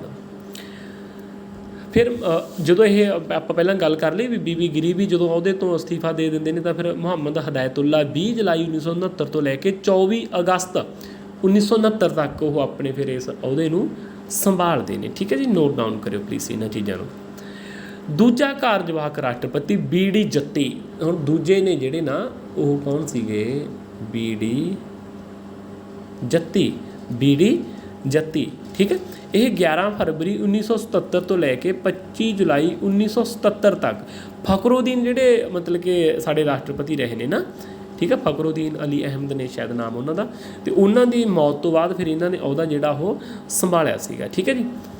ਰਾਸ਼ਟਰਪਤੀ ਦੀ ਚੋਣ ਵਿੱਚ ਸ਼ਾਮਲ ਮੈਂਬਰ, ਠੀਕ ਆ। ਹੁਣ ਇਹ ਆਪਾਂ ਗੱਲ ਕਰ ਲੈਂਦੇ ਹਾਂ ਵੀ ਜਦੋਂ ਰਾਸ਼ਟਰਪਤੀ ਜਿਹੜਾ ਚੋਣ ਮੰਡਲ ਹੁੰਦਾ ਜਿਹੜਾ, ਹੈ ਨਾ, ਰਾਸ਼ਟਰਪਤੀ ਦੀ ਚੋਣ ਵਾਸਤੇ ਕਿਹੜੇ ਮੈਂਬਰ ਹੁੰਦੇ ਨੇ ਉਹਦੇ ਵਿੱਚ? ਦੇਖੋ ਜੀ, ਰਾਜ ਸਭਾ ਦੇ, ਲੋਕ ਸਭਾ ਦੇ, ਅਤੇ ਜਿਹੜੇ ਸਾਡੀਆਂ ਸਟੇਟਸ ਦੀਆਂ ਮਤਲਬ ਕਿ ਰਾਜ ਵਿਧਾਨ ਮੰਡਲ ਹੁੰਦੇ ਨੇ ਨਾ, ਉਹਦੇ ਵੀ 2 ਸਦਨ ਹੁੰਦੇ ਨੇ, ਪਰ ਉਹਦੇ ਵਿੱਚ ਸਿਰਫ ਜਿਹੜੀ ਵਿਧਾਨ ਸਭਾ ਹੁੰਦੀ ਹੈ ਨਾ ਸਾਡੀ, ਉਹਦੇ ਹੀ ਮੈਂਬਰ ਆ ਜਿਹੜੇ ਉਹ ਹਿੱਸਾ ਲੈਂਦੇ ਨੇ, ਜਿਨ੍ਹਾਂ ਨੂੰ ਅਸੀਂ MLA ਆਖਦੇ ਹਾਂ, ਠੀਕ ਹੈ। ਇਹਦੇ ਵਿੱਚ ਇਹ ਧਿਆਨ ਰੱਖਣਾ ਗਾ ਕਿ ਲੋਕ ਸਭਾ ਦੇ ਵਿੱਚ ਤੇ ਆਪਣਾ ਲੋਕ ਸਭਾ ਦੇ ਵਿੱਚ ਤੇ ਰਾਜ ਸਭਾ ਦੇ ਵਿੱਚ ਜਿਹੜੇ ਮੈਂਬਰ ਰਾਸ਼ਟਰਪਤੀ ਦੇ ਦੁਆਰਾ ਨੋਮੀਨੇਟ ਕੀਤੇ ਜਾਂਦੇ ਨੇ, ਹੈ ਨਾ, ਜਿਹੜੇ 14 ਮੈਂਬਰ ਸੰਸਦ ਦੇ ਵਿੱਚ ਕੀਤੇ ਜਾਂਦੇ ਨੇ, 2 ਮੈਂਬਰ ਜਿਹੜੇ ਐਂਗਲੋ ਇੰਡੀਅਨ ਦੇ ਵਿੱਚ ਲੋਕ ਸਭਾ ਲਈ ਹੁੰਦੇ ਸੀਗੇ, ਸ਼ਾਇਦ ਹੁਣ ਉਹ ਮਤਲਬ ਕਿ ਸਾਡੀ ਅਮੈਂਡਮੈਂਟ 104 ਹੋਈ ਹੈ ਜਿਹੜੀ, ਉਹਦੇ ਅਧੀਨ ਉਹ ਬੰਦ ਕਰ ਦਿੱਤੇ ਨੇ। ਪਰ ਜਿਹੜੇ ਰਾਜ ਸਭਾ ਦੇ ਲਈ 12 ਮੈਂਬਰ ਜਾਂਦੇ ਨੇ, ਉਹ ਵਾਲੇ ਨੇ ਜਿਹੜੇ, ਹੈ ਨਾ, ਉਹ ਮਤਲਬ ਕਿ ਜਦੋਂ ਰਾਸ਼ਟਰਪਤੀ ਦੀ ਚੋਣ ਹੁੰਦੀ ਹੈ ਨਾ, ਉਹਦੇ ਵਿੱਚ ਉਹ ਵੋਟਿੰਗ ਨਹੀਂ ਕਰਦੇ। ਠੀਕ ਹੈ, ਇਹਨੂੰ ਧਿਆਨ ਰੱਖਣਾ ਗਾ। ਇੱਥੇ ਵੀ ਕੁਐਸਚਨ ਬਣਦੇ ਨੇ, ਇੱਥੇ ਤੁਹਾਨੂੰ ਦੱਸ ਕੇ ਨਾ ਇੱਦਾਂ ਵੀ ਰਾਸ਼ਟਰਪਤੀ ਦੀ ਚੋਣ ਵਿੱਚ ਹੇਠ ਲਿਖਿਆਂ ਵਿੱਚੋਂ ਕਿਹੜੇ ਮੈਂਬਰ ਹਿੱਸਾ ਨਹੀਂ ਲੈਂਦੇ, ਹੈ ਨਾ, ਉਹ ਧਿਆਨ 'ਚ ਰੱਖਣਾ ਗਾ ਆਪਾਂ ਨੇ। ਲੋਕ ਸਭਾ ਦੇ ਮੈਂਬਰ ਆ ਜਿਹੜੇ, ਠੀਕ ਹੈ, ਉਹ ਹਿੱਸਾ ਲੈਂਦੇ ਆ, ਪਰ ਇਹਦੇ ਵਿੱਚ ਜਿਹੜੇ ਨੋਮੀਨੇਟ ਕਰਦਾ ਗਾ ਪ੍ਰੈਜ਼ੀਡੈਂਟ, ਉਹ ਨਹੀਂ ਹਿੱਸਾ ਲੈਂਦੇ। ਇੱਦਾਂ ਹੀ ਰਾਜ ਸਭਾ ਦੇ ਮੈਂਬਰ ਹਿੱਸਾ ਲੈਂਦੇ ਆ, ਪਰ 12 ਮੈਂਬਰ ਜਿਹੜੇ ਰਾਸ਼ਟਰਪਤੀ ਦੁਆਰਾ ਨੋਮੀਨੇਟ ਕੀਤੇ ਜਾਂਦੇ ਨੇ, ਮਨੋਨੀਤ ਕੀਤੇ ਜਾਂਦੇ ਆ, ਉਹ ਨਹੀਂ ਹਿੱਸਾ ਲੈਂਦੇ। ਠੀਕ ਹੈ ਜੀ। ਇੱਦਾਂ ਜਿਹੜੇ ਸਾਡੇ ਸਟੇਟਸ ਨੇ, ਉੱਥੋਂ ਦੇ ਜਿਹੜੇ ਵਿਧਾਨ ਸਭਾਵਾਂ ਦੇ MLA ਨੇ, ਉਹ ਵੀ ਹਿੱਸਾ ਲੈਂਦੇ ਨੇ। ਠੀਕ ਹੈ, ਇਸ ਗੱਲ ਨੂੰ ਆਪਾਂ ਧਿਆਨ ਦੇ ਵਿੱਚ ਰੱਖਣਾ ਗਾ। ਅਤੇ ਸਾਡੇ 2 ਜਿਹੜੀਆਂ ਮਤਲਬ ਕਿ ਹੁਣ 3 ਹੋ ਗਈਆਂ ਨੇ, ਹੈ ਨਾ, 2 ਜਿਹੜੀਆਂ ਦਿੱਲੀ ਅਤੇ ਪਾਂਡੂਚੇਰੀ। ਠੀਕ ਹੈ, ਦਿੱਲੀ ਅਤੇ ਪਾਂਡੂਚੇਰੀ ਜਿਹੜੀਆਂ ਵਿਧਾਨ ਸਭਾਵਾਂ ਨੇ ਨਾ, ਸਾਡੀ ਯੂਟੀ ਹੈ ਜਿਹੜੀ ਦਿੱਲੀ ਅਤੇ ਪਾਂਡੂਚੇਰੀ, ਉਹਨਾਂ ਦੀਆਂ ਵਿਧਾਨ ਸਭਾਵਾਂ ਦੇ ਜਿਹੜੇ ਮੈਂਬਰ ਨੇ ਨਾ, ਉਹ ਵੀ ਹਿੱਸਾ ਲੈਂਦੇ ਨੇ। ਠੀਕ ਹੈ, ਇਹ ਕਿਹੜੀ ਸੋਧ ਦੇ ਅੰਡਰ ਕੀਤਾ ਗਿਆ ਹੈਗਾ? 70 ਨੰਬਰ ਸੋਧ ਦੇ ਵਿੱਚ 1992 ਦੇ ਵਿੱਚ ਇਹ ਗੱਲ ਕਹੀ ਗਈ ਆ ਕਿ ਇਹ ਵੀ ਮਤਲਬ ਕਿ ਜਿਹੜੇ ਪਾਂਡੂਚੇਰੀ ਅਤੇ ਸਾਡਾ ਦੂਸਰਾ ਜਿਹੜਾ ਸੀਗਾ ਆਪਣਾ ਦਿੱਲੀ, ਠੀਕ ਹੈ, ਇੱਥੋਂ ਦੀਆਂ ਵਿਧਾਨ ਸਭਾਵਾਂ ਦੇ ਵਿੱਚ ਜਿਹੜੇ ਮੈਂਬਰ ਹੋਣਗੇ, MLA ਨੇ ਜਿਹੜੇ, ਉਹ ਵੀ ਰਾਸ਼ਟਰਪਤੀ ਦੀ ਚੋਣ ਵਿੱਚ ਹਿੱਸਾ ਲੈਣਗੇ। ਹੁਣ ਦੇਖਣਾ ਆਪਾਂ ਕਿ MLA ਦੀ ਜਿਹੜੀ ਵੋਟ ਆ, ਹੈ ਨਾ, ਉਹ ਕਿਵੇਂ ਪੈਂਦੀ ਹੈਗੀ, ਕੀ ਉਹਦਾ ਸਿਸਟਮ ਹੁੰਦਾ ਗਾ। ਦੇਖੋ, ਇਹਦਾ ਇੱਕ ਨਾ ਧਿਆਨ ਰੱਖਣਾ ਵੀ ਜਿਵੇਂ ਹੁਣ MLA ਆ, ਹੁਣ ਹਰੇਕ ਸਟੇਟ ਦੇ ਵਿੱਚ ਜਿਹੜੇ MLA ਨੇ, ਉਹਨਾਂ ਦੀ ਗਿਣਤੀ ਵੱਖਰੀ ਵੱਖਰੀ, ਰਾਜ ਵਿਧਾਨ ਸਭਾਵਾਂ ਦੇ ਮੈਂਬਰਾਂ ਦੀ ਗਿਣਤੀ ਵੱਖ-ਵੱਖ ਆ। ਉਹਦੇ ਲਈ ਫਿਰ ਇੱਕ ਫਾਰਮੂਲਾ ਹੈਗਾ, ਇਹਨੂੰ ਆਪਾਂ ਯਾਦ ਰੱਖਣਾ ਗਾ। ਜਿਵੇਂ ਹੁਣ MLA ਦੀ ਵੋਟ ਦਾ ਆਪਾਂ ਮੁੱਲ ਕੱਢਣਾ ਗਾ, MLA ਬਰਾਬਰ, ਫਿਰ ਆਪਾਂ ਕੀ ਕਰਨਾ ਗਾ, ਠੀਕ ਆ, ਆਬਾਦੀ ਰਾਜ ਦੀ, ਮਤਲਬ ਕਿ ਜਿੱਥੋਂ ਦੀ ਵੀ ਹੈਗੀ ਹੈ। ਠੀਕ ਆ, ਫਿਰ ਅਸੀਂ ਉੱਥੇ ਕੀ ਕਰਨਾ ਗਾ, MLA ਦੀ ਗਿਣਤੀ, MLA ਦੀ ਗਿਣਤੀ ਬਰਾਬਰ ਕਾਹਦੇ ਕਰਾਂਗੇ ਅਸੀਂ? ਠੀਕ ਹੈ, ਬਰਾਬਰ ਆਪਾਂ ਕਾਹਦੇ ਕਰਨਾ ਗਾ, 1/1000। ਠੀਕ ਹੈ, ਇਹਨੂੰ ਕੱਟ ਵੱਢ ਕਰਕੇ ਜਿਹੜਾ ਆਨਸਰ ਆਊਗਾ, ਉਹ ਇੱਕ ਸੂਬੇ ਦੇ MLA ਜਿਹੜਾ, ਉਹਦੀ ਵੋਟ ਦਾ ਮੁੱਲ ਹੋ ਜਾਊਗਾ। ਠੀਕ ਹੈ, ਇੱਦਾਂ ਹੀ ਅਸੀਂ ਲੋਕ ਸਭਾ ਅਤੇ ਰਾਜ ਸਭਾ ਕੀ ਜਿਹੜੀ, ਉਹਨਾਂ ਦੇ ਜਿਹੜੇ ਮੈਂਬਰ ਹੋਣਗੇ, ਉਹਨਾਂ ਦੀ ਵੋਟ ਦਾ ਫਾਰਮੂਲਾ ਕੱਢਿਆ ਜਾਂਦਾ ਹੈਗਾ। ਠੀਕ ਹੈ, ਇਹਨੂੰ ਧਿਆਨ ਦੇ ਵਿੱਚ ਰੱਖਣਾ ਗਾ। ਠੀਕ ਹੈ ਜੀ। ਰਾਸ਼ਟਰਪਤੀ ਦੀ ਚੋਣ ਵਿੱਚ ਜੋ ਮੈਂਬਰ ਹਿੱਸਾ ਨਹੀਂ ਲੈਂਦੇ, ਆਪਾਂ ਪਹਿਲਾਂ ਗੱਲ ਕਰ ਚੁੱਕੇ ਹਾਂਗੇ। ਠੀਕ ਆ, ਲੋਕ ਸਭਾ ਦੇ ਵਿੱਚ ਭੇਜੇ ਹੋਏ 2 ਮੈਂਬਰ ਅਤੇ ਰਾਜ ਸਭਾ ਦੇ ਭੇਜੇ ਹੋਏ 12 ਮੈਂਬਰ, ਵਿਧਾਨ ਪਰਿਸ਼ਦ ਦੇ ਮੈਂਬਰ ਹਿੱਸਾ ਨਹੀਂ ਲੈਂਦੇ। ਠੀਕ ਹੈ ਜੀ। ਮਹਾਦੋਸ਼, ਇਹ ਕਾਰਵਾਈ ਕਿਸੇ ਵੀ ਸਦਨ ਵਿੱਚ 1/4 ਮੈਂਬਰਾਂ ਦੇ ਦੁਆਰਾ ਮਤਲਬ ਕਿ ਲਗਾਈ ਜਾ ਸਕਦੀ ਹੈ। ਠੀਕ ਹੈ, ਅਤੇ ਉਹਦੇ ਬਾਅਦ 'ਚ ਫਿਰ ਵੱਖਰੀ ਗੱਲ ਆ ਕਿ ਮਤਲਬ ਕਿ ਅੱਗੇ ਸਟੈਪ ਚੱਲਦੇ ਨੇ, 2/3 ਮੈਂਬਰਾਂ ਦੁਆਰਾ ਫਿਰ ਉਹ ਪਾਸ ਹੋਵੇ ਰਾਸ਼ਟਰਪਤੀ ਦੇ ਜਿਹੜਾ ਮਹਾਦੋਸ਼ ਦਾ ਮੁਕੱਦਮਾ ਲਾਇਆ ਜਾਂਦਾ ਹੈਗਾ। ਠੀਕ ਹੈ, ਪਰ ਇਹ ਇੱਥੇ ਕੁਐਸਚਨ ਬਣਦਾ ਹੈਗਾ ਕਿ ਰਾਸ਼ਟਰਪਤੀ ਨੂੰ ਫਿਰ ਨਾ 14 ਦਿਨ ਪਹਿਲਾਂ, ਜੇਕਰ ਕਿਸੇ ਰਾਸ਼ਟਰਪਤੀ ਦੇ ਇੱਦਾਂ ਦਾ ਮਹਾਦੋਸ਼ ਦਾ ਮੁਕੱਦਮਾ ਲਾਉਣਾ ਗਾ, ਤਾਂ ਉਹਨਾਂ ਨੂੰ 14 ਦਿਨ ਪਹਿਲਾਂ ਲਿਖਤੀ ਰੂਪ ਦੇ ਵਿੱਚ ਇੱਕ ਨੋਟਿਸ ਆ ਜਿਹੜਾ, ਠੀਕ ਹੈ, ਉਹ ਦੇਣਾ ਜ਼ਰੂਰੀ ਹੁੰਦਾ ਹੈਗਾ, ਹੈ ਨਾ। ਇਹ ਕੁਐਸਚਨ ਬਣ ਜਾਂਦਾ ਆਪਣਾ। ਠੀਕ ਹੈ, ਮਤਲਬ ਕਿ ਜਦੋਂ ਰਾਸ਼ਟਰਪਤੀ 'ਤੇ ਮਹਾਦੋਸ਼ ਦੀ ਕਾਰਵਾਈ ਸਟਾਰਟ ਕਰਨੀ ਹੈ, ਤਾਂ 1/4 ਮੈਂਬਰ ਆ ਜਿਹੜੇ, ਉਹਨਾਂ ਦੇ ਦਸਤਖਤ ਹੋਣੇ ਚਾਹੀਦੇ ਆ, ਸਾਈਨ, ਅਤੇ ਉਦੋਂ ਬਾਅਦ ਜਦੋਂ ਕਾਰਵਾਈ ਚੱਲਦੀ ਆ ਤਾਂ 2/3 ਮੈਂਬਰ ਨੂੰ ਪਾਸ ਕਰਨਗੇ। ਠੀਕ ਹੈ, ਯਾਦ ਰੱਖਣਾ ਗਾ। ਇੱਕ ਹੋਰ ਕੁਐਸਚਨ ਇੱਥੇ ਬਣ ਜਾਂਦਾ ਗਾ ਆਪਣਾ ਅਗਲਾ ਪੁਆਇੰਟ, ਕਿ ਦੁਬਾਰਾ ਚੁਣਿਆ ਰਾਸ਼ਟਰਪਤੀ 5 ਸਾਲ ਲਈ ਚੁਣਿਆ ਜਾਂਦਾ ਗਾ। ਇਹਨੂੰ ਸਮਝੋ ਗੱਲ ਨੂੰ। ਫਾਰ ਐਗਜ਼ਾਮਪਲ, ਕੋਈ ਰਾਸ਼ਟਰਪਤੀ ਅਸਤੀਫਾ ਦੇ ਦਿੰਦਾ ਜਾਂ ਉਹਦੀ ਮੌਤ ਹੋ ਜਾਂਦੀ ਹੈ, ਮੰਨ ਲਓ ਵੀ ਕੋਈ ਰਾਸ਼ਟਰਪਤੀ ਚੁਣਿਆ, 2 ਸਾਲਾਂ ਬਾਅਦ ਉਹਦੀ ਮੌਤ ਹੋ ਜਾਂਦੀ ਹੈ, ਫਿਰ ਜ਼ਰੂਰੀ ਹੈ ਨਾ ਇੱਕ ਨਵਾਂ ਰਾਸ਼ਟਰਪਤੀ ਹੈ ਜਿਹੜਾ, ਉਹਦੀ ਚੋਣ ਕਰਵਾਈ ਜਾਊਗੀ। ਫਿਰ ਉੱਥੇ ਕੀ ਹੈਗਾ, ਜਿਹੜਾ ਨਵਾਂ ਰਾਸ਼ਟਰਪਤੀ ਹੈ ਨਾ, ਉਹ ਇੱਦਾਂ ਨਹੀਂ ਹੋਊਗਾ ਵੀ ਉਹ 3 ਸਾਲ ਰਹੂਗਾ, ਨਹੀਂ, ਉਹ ਫਿਰ 5 ਸਾਲ ਹੀ ਪੂਰੇ ਕਰੂਗਾ। ਠੀਕ ਹੈ, ਦੁਬਾਰਾ ਚੁਣਿਆ ਰਾਸ਼ਟਰਪਤੀ 5 ਸਾਲ ਲਈ ਹੀ ਚੁਣਿਆ ਜਾਵੇਗਾ। ਇਸ ਚੀਜ਼ ਨੂੰ ਧਿਆਨ ਦੇ ਵਿੱਚ ਰੱਖਣਾ ਗਾ। ਇੱਦਾਂ ਨਹੀਂ, ਹੁਣ ਜਿਵੇਂ ਆਪਣੇ ਆਮ ਤਾਂ ਇਹ ਚੀਜ਼ਾਂ ਚੱਲਦੀਆਂ ਨੇ, ਜਿਵੇਂ ਲੋਕ ਸਭਾ ਦੇ ਮੈਂਬਰ ਨੇ ਜਾਂ ਰਾਜ ਵਿਧਾਨ ਸਭਾਵਾਂ ਦੇ ਮੈਂਬਰ ਨੇ, ਜੇਕਰ ਕਿਸੇ ਕਾਰਨ ਕੋਈ ਸੀਟ ਖਾਲੀ ਹੁੰਦੀ ਹੈ ਤਾਂ ਜਿੰਨਾ ਸਮਾਂ ਬਚਿਆ ਹੁੰਦਾ ਗਾ, ਫਾਰ ਐਗਜ਼ਾਮਪਲ ਹੁਣ ਆਪਣੇ ਸੰਗਰੂਰ ਸੀਟ ਆ ਜਿਵੇਂ MP ਦੇ ਵਜੋਂ, ਹੈ ਨਾ, ਉੱਥੋਂ ਜਿਹੜੇ ਸਾਡੇ ਪੰਜਾਬ ਦੇ ਮੁੱਖ ਮੰਤਰੀ ਨੇ ਸਰਦਾਰ ਭਗਵੰਤ ਸਿੰਘ ਮਾਨ, ਉਹਨਾਂ ਨੇ ਅਸਤੀਫਾ ਦਿੱਤਾ, ਤਾਂ ਉੱਥੋਂ ਸੀਟ ਖਾਲੀ ਹੋਈ ਹੈ, ਤਾਂ ਉਹਨਾਂ ਦੀ ਜਿਹੜੀ ਬਾਈ ਇਲੈਕਸ਼ਨ ਆ, ਹੁਣ ਨਵੀਂ ਚੋਣ ਆ ਜਿਹੜੀ ਜਿਮਨੀ ਚੋਣ ਆ, ਉਹ ਹੋਣੀ ਆ ਉੱਥੇ। ਹੁਣ 2024 ਦੇ ਵਿੱਚ ਇਲੈਕਸ਼ਨ ਹੋ ਜਾਣੇ ਨੇ, 19 ਦੇ ਵਿੱਚ ਇਲੈਕਸ਼ਨ ਹੋਏ ਸੀ ਲੋਕ ਸਭਾ ਦੇ, ਹੁਣ 24 'ਚ ਹੋਣਗੇ ਨਾ। ਹੁਣ ਇਹਦਾ ਮਤਲਬ ਇਹ ਆ ਵੀ ਜਿੰਨਾ ਕੁ ਸਮਾਂ ਬਚਿਆ ਹੋਇਆ ਗਾ, ਹੁਣ ਜਿਵੇਂ 22 ਚੱਲ ਰਿਹਾ, ਤਾਂ ਇਹਦਾ ਮਤਲਬ 2 ਸਾਲ ਲਈ ਹੀ ਉਹ ਚੁਣਿਆ ਜਾਊਗਾ। ਪਰ ਇੱਥੇ ਰਾਸ਼ਟਰਪਤੀ ਦੇ ਲਈ ਨਹੀਂ ਇੱਦਾਂ, ਜਦੋਂ ਨਵਾਂ ਰਾਸ਼ਟਰਪਤੀ ਚੁਣਿਆ ਜਾਂਦਾ ਗਾ, ਤਾਂ ਉਹ 5 ਸਾਲਾਂ ਲਈ ਹੀ ਚੁਣਿਆ ਜਾਊਗਾ। ਇਸ ਗੱਲ ਨੂੰ ਆਪਾਂ ਧਿਆਨ ਦੇ ਵਿੱਚ ਰੱਖਣਾ ਗਾ। ਨੈਕਸਟ ਦੇਖਦੇ ਆਪਾਂ ਕੀ ਹੈਗਾ। ਔਰ ਰਾਸ਼ਟਰਪਤੀ ਦੀਆਂ ਪਾਵਰਸ ਆਫ ਆਪਣਾ ਪ੍ਰੈਜ਼ੀਡੈਂਟ, ਠੀਕ ਹੈ ਜਿਹਦੇ ਕੋਲ ਕੀ ਪਾਵਰਸ ਨੇ ਉਹ ਆਪਾਂ ਦੇਖ ਲੈਂਦੇ ਹਾਂ।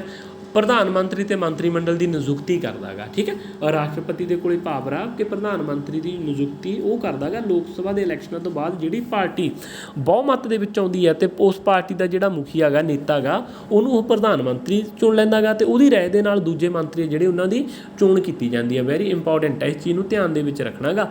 ਆਰਟੀਕਲ ਕਿਹੜੇ ਦੇ ਵਿੱਚ ਆ? 75 ਦੇ ਵਿੱਚ, ਠੀਕ ਹੈ ਜੀ। ਅਤੇ ਨੈਕਸਟ ਹੈਗਾ ਗਾ ਸਾਡੇ ਕੋਲ ਆਰਟੀਕਲ 76 ਆਰਟੀਕਲ 76 ਅਟਾਰਨੀ ਜਨਰਲ ਦੀ ਨਿਯੁਕਤੀ ਹੈ, ਜਿਹਨੂੰ AG ਕਹਿ ਦਿੰਦੇ ਹੈ ਨਾ, ਜਿਹੜਾ ਮਤਲਬ ਕਿ ਸਰਕਾਰ ਦਾ ਜਿਹੜਾ ਕਾਨੂੰਨੀ ਸਲਾਹਕਾਰ ਹੁੰਦਾ ਗਾ, ਉਹਦੀ ਵੀ ਨਿਯੁਕਤੀ ਕਿਹਦੇ ਦੁਆਰਾ ਕੀਤੀ ਜਾਂਦੀ ਹੈ? ਰਾਸ਼ਟਰਪਤੀ ਦੁਆਰਾ, ਠੀਕ ਹੈ। ਕੈਗ ਆ ਜਿਹਨੂੰ ਆਪਾਂ, ਠੀਕ ਹੈ, ਉਹ ਆਰਟੀਕਲ 148 ਦੁਆਰਾ ਜਿਹੜਾ ਲੇਖਾ ਜੋਖਾ ਕਰਦਾ ਗਾ, ਸਾਡੀਆਂ ਸਰਕਾਰਾਂ ਦਾ ਖਰਚਿਆਂ ਦਾ ਧਿਆਨ ਰੱਖਦਾ ਗਾ। SC ST ਕਮਿਸ਼ਨ ਦੀ ਨਿਯੁਕਤੀ ਹੈ ਜਿਹੜੀ ਇੰਪੋਰਟੈਂਟ ਹੈ ਜੀ, ਇਹ 330 ਆਰਟੀਕਲ ਦੇ ਵਿੱਚ, ਠੀਕ ਹੈ। ਇਸ ਕਮਿਸ਼ਨ ਦੀ ਨਿਯੁਕਤੀ ਹੈ ਜਿਹੜੀ ਉਹ ਵੀ ਕੌਣ ਕਰਦਾ ਗਾ? ਰਾਸ਼ਟਰਪਤੀ ਕਰਦਾ ਗਾ, ਠੀਕ ਹੈ। ਇੰਟਰ ਸਟੇਟ ਕੌਂਸਲ ਜਿਹਨੂੰ ਅਸੀਂ ਮਤਲਬ ਕਿ ਅੰਤਰਰਾਜੀ ਕੌਂਸਲ ਕਹਿ ਦਿੰਦੇ ਹੈਗੇ ਹੈ ਨਾ, ਇਹ ਨਾ 200 ਆਰਟੀਕਲ 263 ਦੇ ਅੰਦਰ ਅੰਤਰਰਾਜੀ ਪਰਿਸ਼ਦ ਕਹਿੰਦੇ ਆ ਜਿਹਨੂੰ ਆਪਾਂ, ਠੀਕ ਹੈ, 263 ਦੇ ਅੰਡਰ ਬਣਾਈ ਜਾਂਦੀ ਹੈਗੀ। ਇਹਦੀ ਨਿਯੁਕਤੀ ਵੀ ਕੌਣ ਕਰਦਾ ਗਾ? ਰਾਸ਼ਟਰਪਤੀ ਕਰਦਾ। ਗਵਰਨਰਾਂ ਦੀ ਜਿਹੜੇ ਰਾਜਪਾਲ ਨੇ, ਵੈਰੀ ਇੰਪੋਰਟੈਂਟ ਹੈ ਜੀ, ਇਹ ਆਰਟੀਕਲ 155 ਦੇ ਵਿੱਚ, ਆਰਟੀਕਲ 155 ਦੇ ਵਿੱਚ ਜਿਹੜਾ ਗਵਰਨਰ ਨੇ ਜਾਂ ਰਾਜਪਾਲ ਕਹਿ ਲਈਏ ਆਪਾਂ, ਉਹਨਾਂ ਦੀ ਨਿਯੁਕਤੀ ਵੀ ਰਾਸ਼ਟਰਪਤੀ ਦੁਆਰਾ ਕੀਤੀ ਜਾਂਦੀ ਹੈ, ਠੀਕ ਹੈ। ਯੂਟੀ ਦੇ ਜਿਹੜੇ ਮਤਲਬ ਕਿ ਐਡਮਿਨਿਸਟ੍ਰੇਟਰ ਨੇ, ਉਹਨਾਂ ਦੀ ਨਿਯੁਕਤੀ ਵੀ ਆਪਣਾ ਹੈਗਾ ਗਾ ਰਾਸ਼ਟਰਪਤੀ ਦੁਆਰਾ ਕੀਤੀ ਜਾਂਦੀ ਹੈ। UPSC ਦੇ ਚੇਅਰਮੈਨ ਨੇ ਜਿਹੜੇ, ਠੀਕ ਹੈ, ਉਹ ਆਰਟੀਕਲ ਆਪਣਾ 316 ਉਹਨਾਂ ਦੇ ਅੰਡਰ ਕੀਤੀ ਜਾਂਦੀ ਹੈਗੀ, ਠੀਕ ਹੈ। ਕੌਣ ਕਰਦਾ ਗਾ? ਆਪਣਾ ਰਾਸ਼ਟਰਪਤੀ ਦੁਆਰਾ ਕੀਤੀ ਜਾਂਦੀ ਹੈ। ਵਿੱਤੀ ਪਾਵਰਸ ਨੇ ਉਹਦੇ ਕੋਲ, ਫਾਈਨੈਂਸ਼ੀਅਲੀ ਪਾਵਰਸ ਨੇ, ਵਿੱਤੀ ਸ਼ਕਤੀਆਂ। ਧਨ ਬਿੱਲ ਦੀ ਖੇਤਰੀ ਪ੍ਰਵਾਨਗੀ ਜ਼ਰੂਰੀ ਹੈ, ਠੀਕ ਹੈ। ਜੇਕਰ ਧਨ ਬਿੱਲ ਕੋਈ ਵੀ ਲੈ ਕੇ ਆਉਣਾ ਗਾ ਤਾਂ ਉਹਦੀ ਜਿਹੜੀ ਪ੍ਰਵਾਨਗੀ ਲੈਣੀ ਆ ਉਹ ਕਿਹਤੋਂ ਲੈਣੀ ਪੈਂਦੀ ਆ? ਰਾਸ਼ਟਰਪਤੀ ਤੋਂ। ਸਾਲਾਨਾ ਵਿੱਤੀ ਵਿਵਰਣ ਆ ਜਿਹੜਾ ਉਹ ਰਾਸ਼ਟਰਪਤੀ ਪੇਸ਼ ਕਰਦਾ ਗਾ ਆਰਟੀਕਲ 112 ਦੇ ਅੰਡਰ, ਠੀਕ ਹੈ। ਇਸ ਚੀਜ਼ ਨੂੰ ਧਿਆਨ ਦੇ ਵਿੱਚ ਰੱਖਣਾ ਗਾ ਆਪਾਂ ਨੇ। ਵਿੱਤ ਕਮਿਸ਼ਨ ਦੀ ਨਿਯੁਕਤੀ ਵੈਰੀ ਇੰਪੋਰਟੈਂਟ ਹੈ ਜੀ, ਠੀਕ ਹੈ। ਵਿੱਤ ਫਾਈਨੈਂਸ਼ੀਅਲ ਕਮਿਸ਼ਨ ਆ ਜਿਹੜਾ, ਜਿਹਨੂੰ ਆਪਾਂ ਵਿੱਤ ਕਮਿਸ਼ਨ ਕਹਿੰਦੇ ਆ, ਆਰਟੀਕਲ 280 ਦੇ ਅੰਡਰ ਕੌਣ ਨਿਯੁਕਤ ਕਰਦਾ ਗਾ? ਠੀਕ ਹੈ, ਕੌਣ ਕਰਦਾ? ਰਾਸ਼ਟਰਪਤੀ। ਇਹ ਧਿਆਨ 'ਚ ਰੱਖਿਓ ਜੀ ਇਸ ਚੀਜ਼ ਨੂੰ।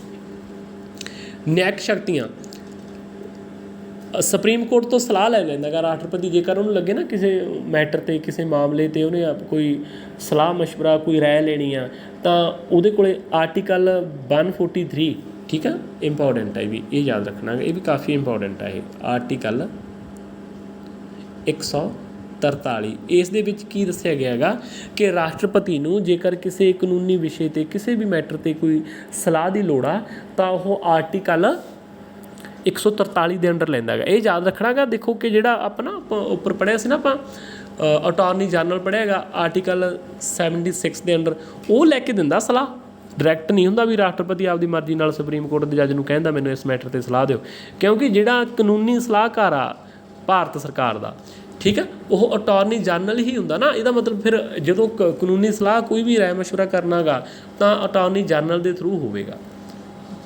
ਨੈਕਸਟ ਦੇਖਦੇ ਹਾਂ ਜੀ ਆਪਾਂ, ਸੁਪਰੀਮ ਕੋਰਟ ਤੇ ਹਾਈ ਕੋਰਟ ਦੇ ਜੱਜਾਂ ਦੀ ਨਿਯੁਕਤੀ। ਹੁਣ ਇੱਥੇ ਨਾ ਦੇਖਣਾ ਗਾ, ਜਿਹੜੇ ਤਾਂ ਸੁਪਰੀਮ ਕੋਰਟ ਦੇ ਜੱਜ ਨੇ ਉਹਨਾਂ ਦੀ ਨਿਯੁਕਤੀ ਵੀ ਰਾਸ਼ਟਰਪਤੀ ਕਰਦਾ। ਉਹ ਵੱਖਰੀ ਗੱਲ ਆ ਕਿ ਇਹ ਕਾਲਜੀਅਮ ਸਿਸਟਮ ਦੇ ਅੰਡਰ ਹੁੰਦਾ ਹੈਗਾ। ਇਹਦੇ ਵਿੱਚ ਮਤਲਬ ਕਿ ਜਿਹੜੇ ਸੁਪਰੀਮ ਕੋਰਟ ਦੇ ਹੋਰ ਜੱਜ ਨੇ ਉਹਨਾਂ ਦਾ ਵੀ ਰਾਏ ਮਸ਼ਵਰਾ ਲਿਆ ਜਾਂਦਾ ਹੈਗਾ, ਪਰ ਕਰਦਾ ਜਿਹੜਾ ਹੈਗਾ ਰਾਸ਼ਟਰਪਤੀ ਆ।